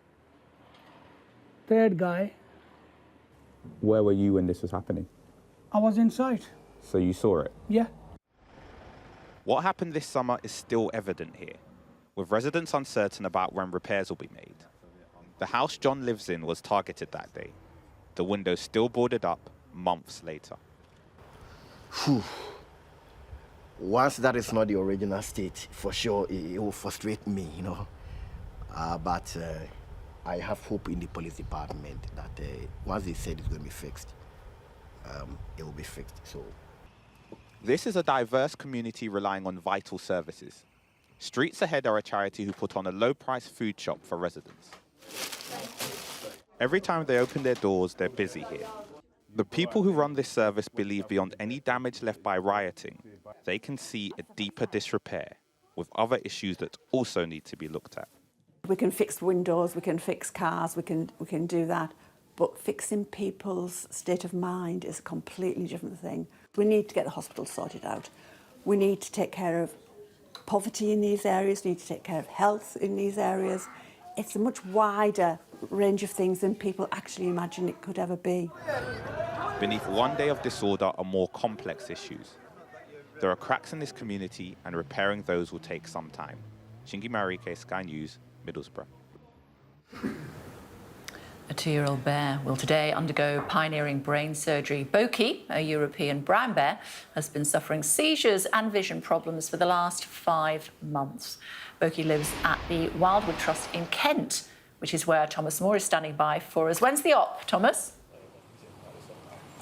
Yeah, Boki has hydrocephalus. That's a build-up of fluid inside the head, which puts pressure on the brain and causing his symptoms. And what they will do here at the Wildwood Trust today is a pioneering operation to try and drain the fluid out of his skull and into his bladder. It's a procedure that's only been done once before on a bear, but they are optimistic, and they've just had a morning briefing with the veterinary team as they run through what they're going to do and the risks involved. And I'm joined by Paul Whitfield, who's the head of the Wildwood Trust down here. I mean, how difficult is this procedure? Well, it's a complicated surgical procedure on a bear. It's never been done on a European brown bear before, ever. So It's a bit risky, but it's the best chance he's got, so we're going to do everything we can. Yeah, you really do need to do this operation on Bocky, don't you? Yeah, absolutely. If we don't do the operation, we don't think he'll make it through the winter. Which is very sad, but there are risks to the operation in itself. There are. It's major surgery that includes, actively drilling through the skull. So, yeah, with a surgical procedure like that, there are risks, but we've balanced the risks against his quality of life, and we've decided it's absolutely the right thing to do. And what are the chances of success, then? Well, it's only ever been done once on a bear, and it was successful, so it's got 100% success rate. On that basis, we've got very, very good hopes for it. Thank you very much indeed, Paul. And they are hoping that Bocky will be able to return to what young bears do, climb trees, jump in ponds and that kind of stuff. But they will be keeping a very close eye on him as he does recover from this procedure because of the infection risk. And, of course, he has a major operation with a tube running underneath his skin, and they don't want that to be dislodged. Absolutely not. For now, thank you. Still to come on The Breakfast Show for you here on Sky News Wednesday morning. We'll hear about the trailblazing movies being celebrated at this year's London Film Festival.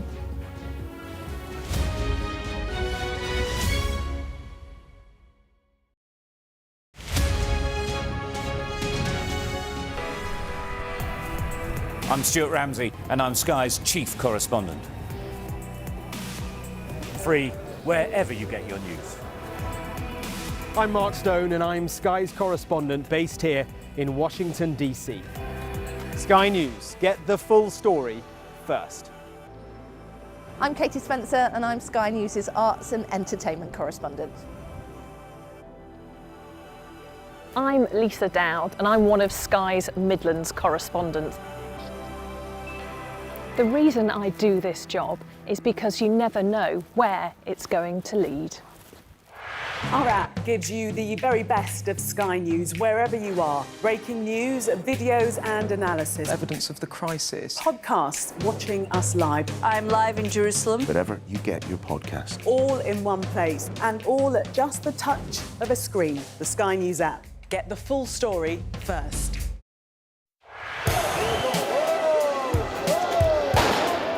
I'm Adam Parsons. I'm Sky's Europe correspondent based here in Brussels.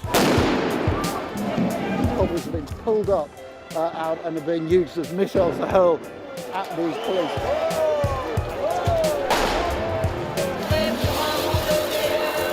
Made by people who dare to challenge. Nice to see you again, Mr. Barnier. Why? Meeting you. Fishing does have the potential to stymie an enormous economic deal. We take you to the heart of stories that shape our world. What strikes you when you come to this glacier is not just the way in which the environment is changing, but the speed at which those changes are happening.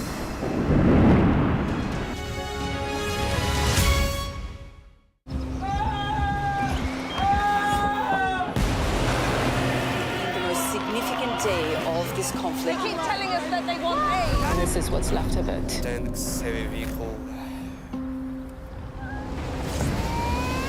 Why only in America? People want their country to work. Just want to jump in a normal life. Why are these homes empty? I want you to be honest with people.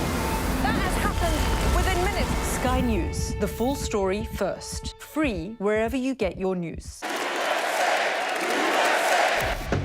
I say, bring it on. With America divided and tensions running high, get ready for an election like no other. Join our teams as we follow the campaign trail as America decides. We will win, win, win. Get closer to the action this US election with full reaction and analysis. Sky News, the full story first. Hello again, everybody. The London Film Festival kicks off today, showcasing the best new movies and series from around the world. Joining us is Christy Matheson, director of London Film Festival. With her is film director Penny Grills. Her film Grand Theft Hamlet is one of the winners of this year's Filmmaker Awards. And with Penny is her interpreter, David Clifford. Hello to you all. I just want to show you what we're talking about, just to highlight that this, there's nothing wrong with your set at home. This is mute because it's got a little bit of choice language in it.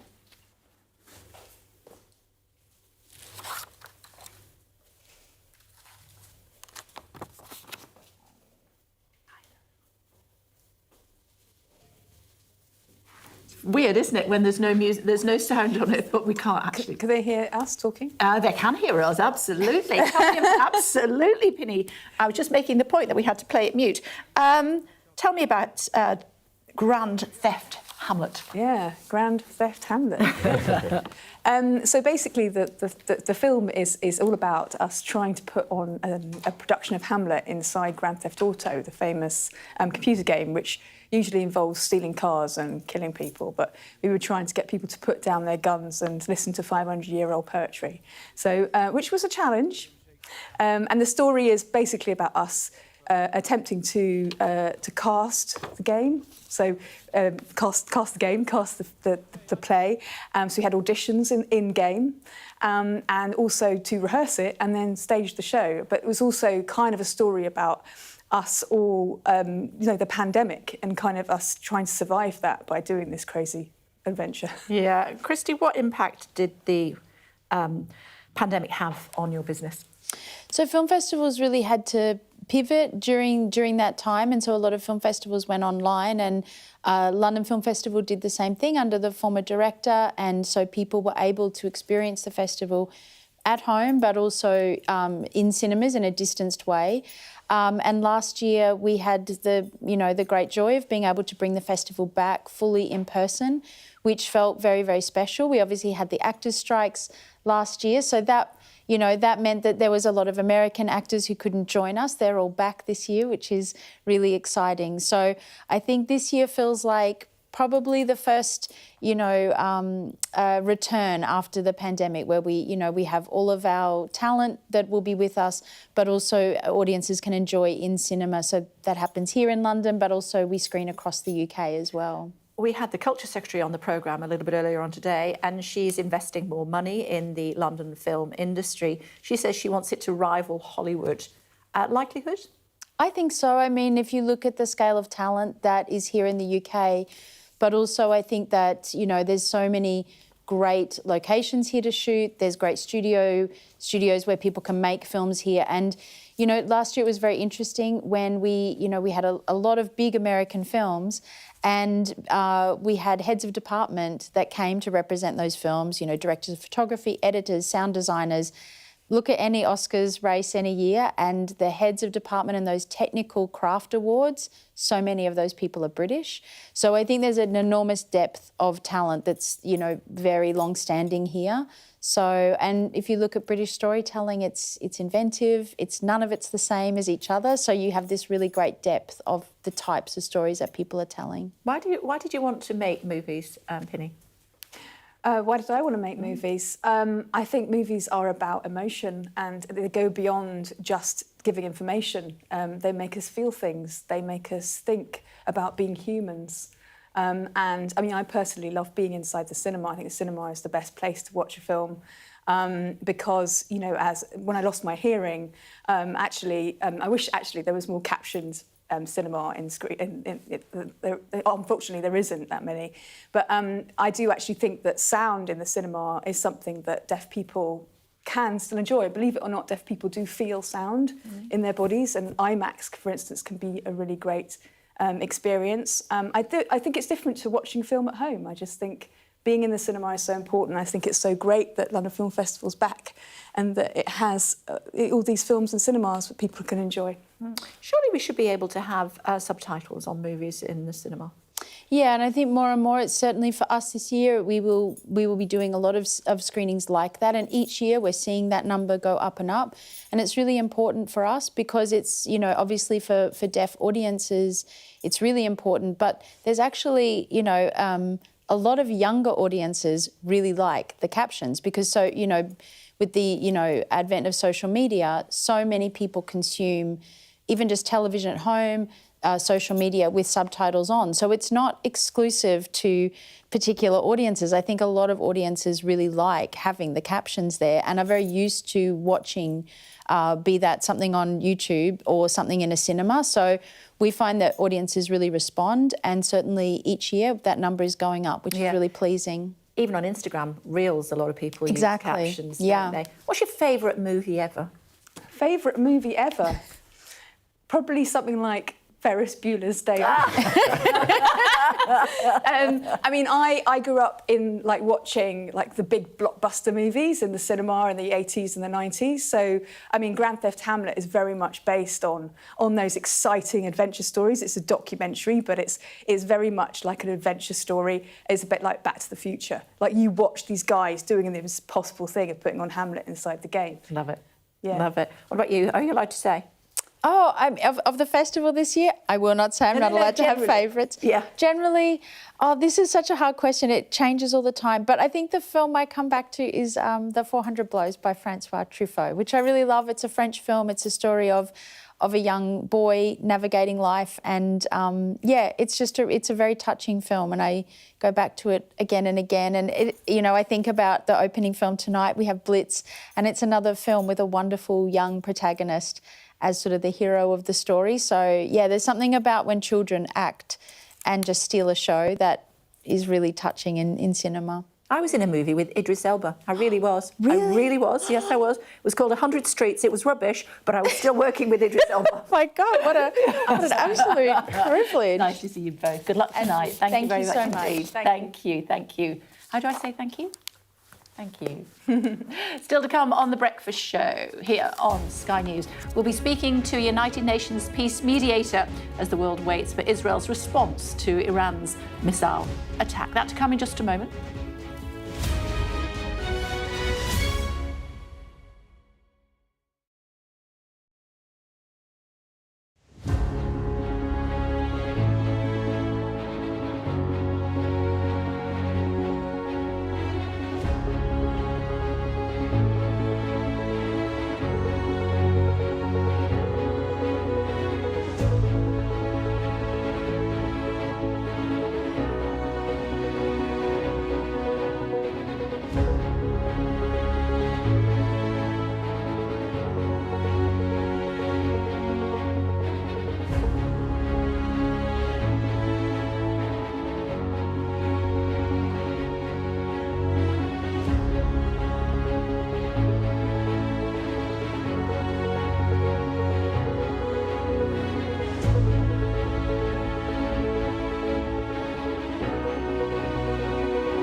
again, everybody. Welcome back to The Breakfast Show. Coming up, we'll be joined by a UN peace mediator to talk about the situation in the Middle East.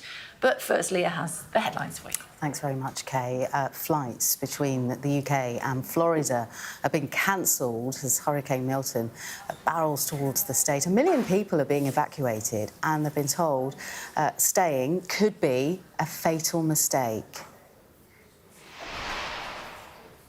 Tory MPs vote on which two contenders should be put before the membership to be the next party leader today. Speaking ahead of that vote on this programme, leadership candidate Robert Jenrick defended his claims that the SAS were killing, not capturing terrorists because of human rights laws.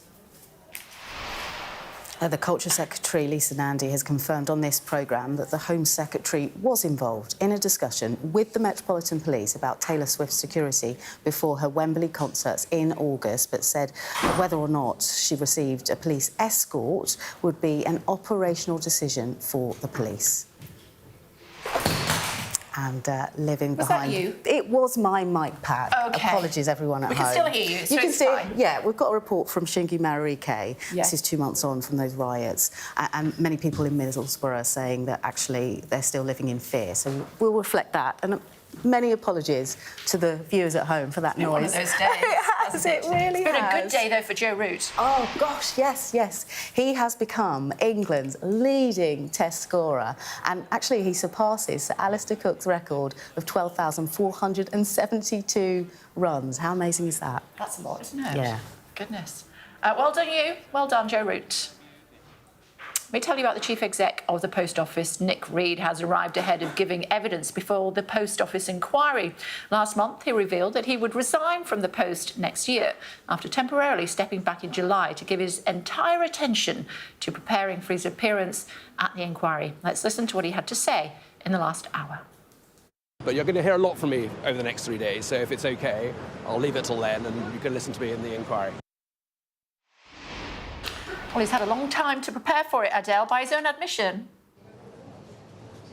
Yeah, he has. I also asked him, actually, just outside, whether or not this was his last chance to clear his name these next 3 days. He said that he didn't think that he needed to clear his name, but he will be asked some difficult questions today. He was brought into the Post Office back in 2019, 6 months after Sir Alan Bates and the other 555 sub-postmasters won their landmark case against the Post Office. And when he came in, he promised to right the wrongs of the past. Instead, within the last 9-10 months, he's become embroiled in a reputational crisis of his own. Not only has he been accused of failing to transform Post Office culture, he's also been accused of prioritising his pay over victims' compensation or financial redress. Other topics, though, that he will have to address is the accusation of a group of people previously heard in evidence called the Untouchables, people around who still work in the Post Office who were part of the investigation into sub-postmasters at the time, who still are yet to face disciplinary action. So he'll still be asked about that. He'll also be questioned over what, if any, cultural change has happened. Earlier this week, we saw a letter submitted to the inquiry from whistleblowers currently at the Post Office from back in May. It was sent to MPs, and it described intolerable leadership under Nick Reed and a terrible culture. As I said, I asked him if this was his last chance to clear his name. He said he didn't think he needed to. He would be speaking to the inquiry and giving evidence. He will probably defend himself and say that he has brought in cultural change. He brought in an extra compensation financial redress scheme, the Horizon Shortfall Scheme. That itself has been heavily criticised. He also put 2 former sub-postmasters on the Post Office board as well. But it will be for him to defend the previous accusations from the former chair, not least last week Henry Staunton, who also said that he repeatedly asked for a pay rise. It will be for him to defend those accusations and also give his side of the story over the next 3 days. OK, for now, thank you very much. Thank you. To the increasingly fluid situation in the Middle East now. Joining us is Sanam Naragi Andalini, CEO of International Civil Society Action Network, UN peace mediator as well. Thank you for joining us. What's going to happen? It's awful, isn't it? We're all waiting to see whether they're going to drop bombs, and they're negotiating. The Americans and the Israelis are negotiating what sites are acceptable to drop on and what isn't. And at the end of the day, we're talking about people. We're talking about children and fathers and mothers, and it shouldn't happen. It just shouldn't. We should not be in a state where we keep saying, oh, this happened, therefore they have a right to defend, but the right to defend means decimating Gaza, decimating Lebanon, and so forth. So it's a horrific situation right now. I think people in Iran are waiting with bated breath. And it shouldn't be inevitable. That's the other thing. There's nothing inevitable about dropping bombs. These are human decisions that are being made. And at the end of the day, whatever happens in the Middle East is going to have to be resolved at the negotiating table. So, what should Israel do in the meantime with provocation from Lebanon, provocation from the West Bank, provocation from Gaza, provocation from the Houthis, provocation from Iran? Well, at the end of the, I think, again, at the core of the problem is the question of occupation in Palestine. It's the West Bank. Gaza was really embargoed. I mean, people living in Gaza before October 7th, even though Israel says that there was no occupation there, they were surrounded. Every calorie of food was counted. The money coming in and out was controlled. In fact, the money even to Hamas, the Israelis knew, and they agreed with the Qataris to allow that money to come in. So they were living in an open concentration camp in Gaza. Then there's the West Bank side. Concentration camps are very strong. Well, it was, they couldn't get out. I've heard it as yes, people couldn't get out. That's how people describe it living there, right? So that's one thing. But if you look at what's really happening, it's also about the West Bank, and it's about settlers going in and taking people's land and property. In 1994, when they signed the Oslo Peace Agreement, and it was meant to be the beginning of the two-state solution, there were about 280,000 settlers between the West Bank and East Jerusalem. It's now 700,000. So people have been going in, they have been decimating local people's land and their homes, their farms, their olive trees. And this issue needs to be resolved with the international community, with compromise. Again, it's going to have to be done at the negotiating table for everybody. Israel would say, ahead of the 7th of October, they were trying to do that with the big guy, Saudi Arabia, and Hamas realised what was happening and did not want it to happen. I work with women peace builders in war zones. We have a network in 43 countries of local peace builders. When you have a conflict that is in your home and in your community, having Saudi or Qatar or Iran or Oman be representing you is really, in a way, offensive, because it's not their land and they don't have an interest. Everybody is quite willing but to... they have power. They may have power, but the point, at the end of the day, this has to be about Israelis and Palestinians, civilians. And what I would say is that in the last 30 years, we've had the big powers trying to address this problem. The same people, the same increasingly old men sitting around, repeating the same pattern of behavior. And all it's done is it's gotten worse. It's gotten to the point where we now have, this level of genocidal violence in Gaza, but also Israelis aren't safe. Israeli families and communities, we have 200,000 people displaced in Israel. So if Einstein said, if you keep redoing the same thing repeatedly, it's madness. It needs to be a different way of doing it. And back in the 1990s, before the Oslo Agreement was signed, actually civilians were involved. Israeli and Palestinian women were sitting together and coming up with solutions. In my opinion, right now, what we need is the international community to stop, really genuinely put a stop to the violence on all sides, the Israeli side, the Iranian side, Hamas, Hezbollah, everybody. There should just be, take that power and use it responsibly, right? And then start effectively two parallel national processes. Because I think, as a peace builder, I would say the Palestinians need to sit together with their authorities, with Hamas, but not giving the power to them, diluting that power, because who's been affected? It's been doctors and journalists and mothers and teachers and young people. And I think they have a right to be able to face Hamas and the Palestinian Authority and demand their own future. And similarly in Israel, because Israel also, it's not Israel, it is a particular faction of the government and a particular faction of the political establishment that has driven this extremism. As a peace builder, I'm sure that you accept that using phrases when you're talking about Gaza of genocidal violence and talking about concentration camps is not going to be something that is well received? It's, you know, in a way, what I say, I'm a bystander, if you want. But you acknowledge they're trigger words. These are definitely trigger words, but at the same time, you could argue that when we say bombs were dropped and it's collateral damage. Shocking. It's shocking. It is people's children. That you know, when we're looking at, I have partners in Lebanon right now. It's a population of 5 million people. 1.2 million people are displaced.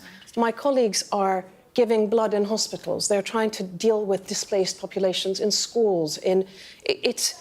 For them, it's their real lives, right? So these are human beings like you and me, with children, with young people, with elderly parents. And we have to start seeing the humanity on both sides on equal terms. So yes, there are terms, and I apologize if that is a triggering term, but when we forget what life living in Gaza is like in terms of the levels of control. We forget what it means to live in the West Bank, in Bethlehem, like my colleague does, and have angry men with guns and baseball bats roaming your neighborhood at night. There is a human dimension to this that should not be lost, and it's the value of a child in Israel is the same as the value of a child in London as it is in Gaza or Lebanon or Iran. There's a human cost on all sides. Everywhere. And you know, the truth of it is, when I say the old men, it's frustrating because many of our leaders right now are not going to be alive in 10, 15 years' time. That's just nature. But they are sowing the seeds for the next generation. And that next generation has no say whatsoever. They're just waiting for violence. Children in Palestine are writing their wills right now, 10-year-olds. You know, and this is happening on our watch as adults, wherever we are. So it's got to stop. And it's not going to stop with more and more bombs, either side. And you know, in many ways, you could argue that the extremes feed each other. And what we're missing out is that mass of people in the middle, whether it's in Iran or in Israel or in Palestine, who have simply said, enough, we just want to live our lives. We have no beef with each other. And finally, presidential change in the United States of America potentially in November. What impact will that have? You know, the Americans are sending so many weapons to that region, and they are responsible. They have a huge responsibility. And whether it's Kamala Harris or Trump who comes in, if I were advising them, if I were in charge of advising them, I would again look at it and say, what's the future you're creating? Because we can talk about the trauma and the past and about interests that people have right now, but at the end of the day, every decision you're making is setting a different course for the future, and we can shape the future we want. And at the moment, the future that they are creating is very bleak. If a year ago the decision had been made to try and assist Israel to contain what it's doing, we wouldn't be where we are right now. So our leaders need to be statesmen, and they need to bring a higher degree of responsibility in with all the power that they have. And dropping bombs is not power. It is actually a sign of weakness. Sitting down at the table and facing each other or looking into the future from the same side of the table, that's statesmanship. Yeah. George, or not war, war, as somebody famous once said. Indeed. Thank you very much. Thank you. Well, with events in the Middle East moving rapidly, we'll have a new podcast to help keep you astride developments. Yalda and NBC's Richard Engel are getting together each week to make sense of the week's global events in their podcast, The World. You can scan the QR code on your screen right now to subscribe and catch the first episode out today. Still to come on The Breakfast Show for you.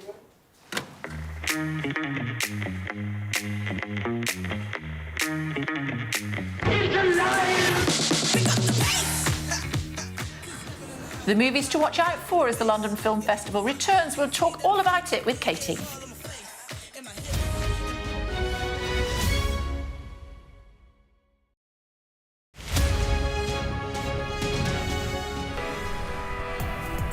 I'm Stuart Ramsey, and I'm Sky's chief correspondent. Free wherever you get your news. I'm Mark Stone, and I'm Sky's correspondent based here in Washington, DC. Sky News, get the full story first. I'm Katie Spencer and I'm Sky News' arts and entertainment correspondent. I'm Lisa Dowd and I'm one of Sky's Midlands correspondents. The reason I do this job is because you never know where it's going to lead. Our app gives you the very best of Sky News wherever you are. Breaking news, videos and analysis. Evidence of the crisis. Podcasts, watching us live. I'm live in Jerusalem. Wherever you get your podcast. All in one place and all at just the touch of a screen. The Sky News app. Get the full story first.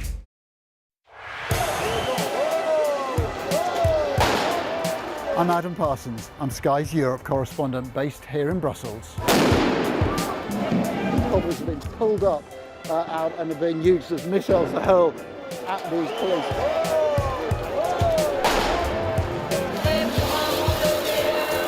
Made by people who dare to challenge.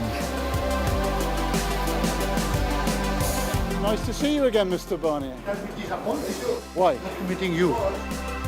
Fishing does have the potential to stymie an enormous economic deal. We take you to the heart of stories that shape our world. What strikes you when you come to this glacier is not just the way in which the environment is changing, but the speed at which those changes are happening.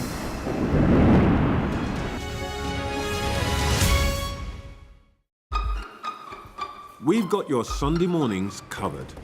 From the front page and the sounds of the streets to the voices of the people who make the major calls and big picture politics beyond Westminster. We'll put you at the heart of our story. A new start to Sunday. I'm ready. Are you? Join me, Trevor Phillips, Sunday mornings on Sky News.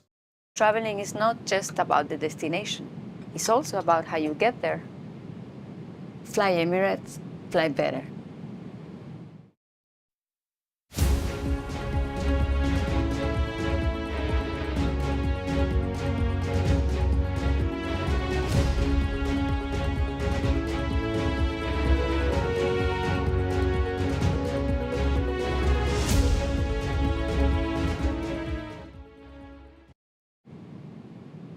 Fly Emirates, fly better. You were already telling me about Joe Root and what a big deal it was, weren't you? Let's get more, should we? Rob's standing by. Hi, Rob.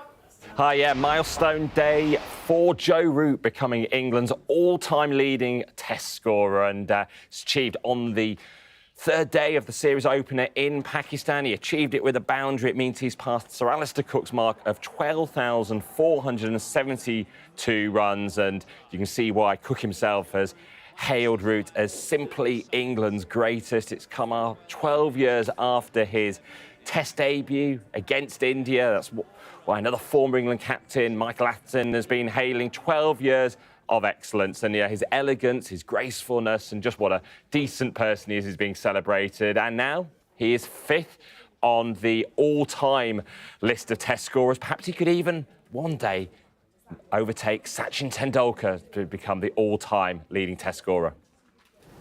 OK, for now, thank you. London Film Festival gets underway today. Are you a movie-goer? I am, but I always feel like film festivals a bit highbrow for me. I've literally just finished watching Inside Out 2, so that's where I'm kind of at with movies.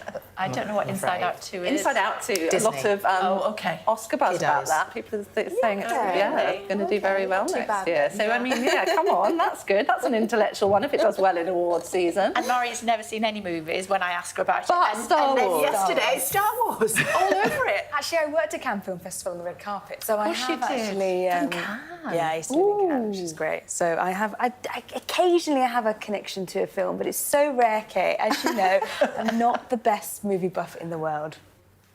Should we change that by talking about what's in this year's London Film Festival? It's quite an interesting lineup. I bet we could tempt you with a few of these. Look, the one that is getting a lot of Oscar buzz, because we think of London Film Festival as being, if you work within entertainment, this is the kind of start of award season that we're moving towards, because next year it'll be the BAFTAs and the Oscars, and this is where we start to see the films that will be nominated next year being shown at film festivals for the first time.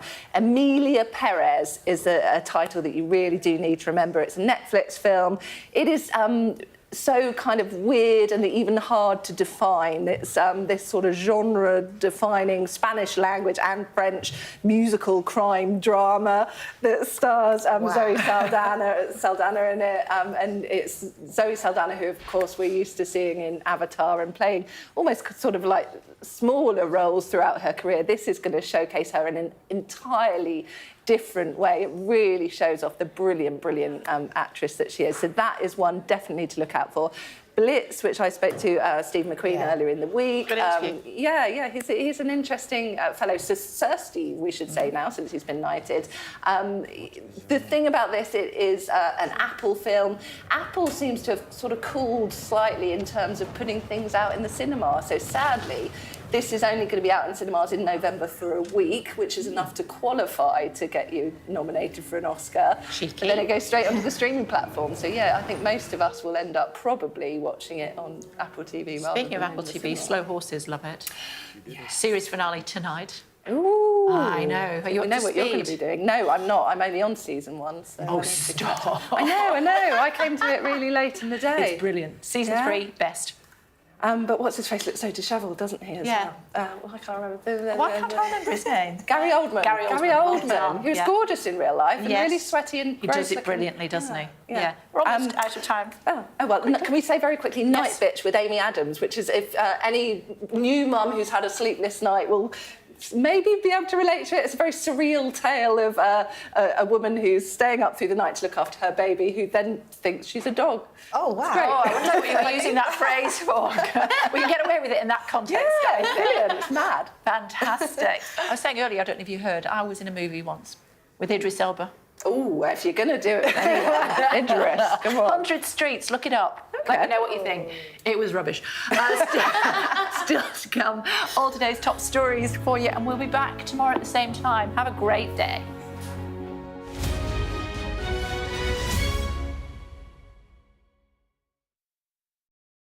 The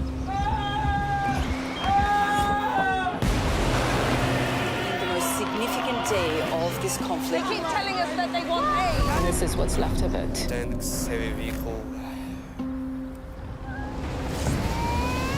Why only in America? People want their country to work. Just want a job in a normal life. Why are these homes empty? I want you to be honest with people. That has happened within minutes. Sky News, the full story first. Free wherever you get your news.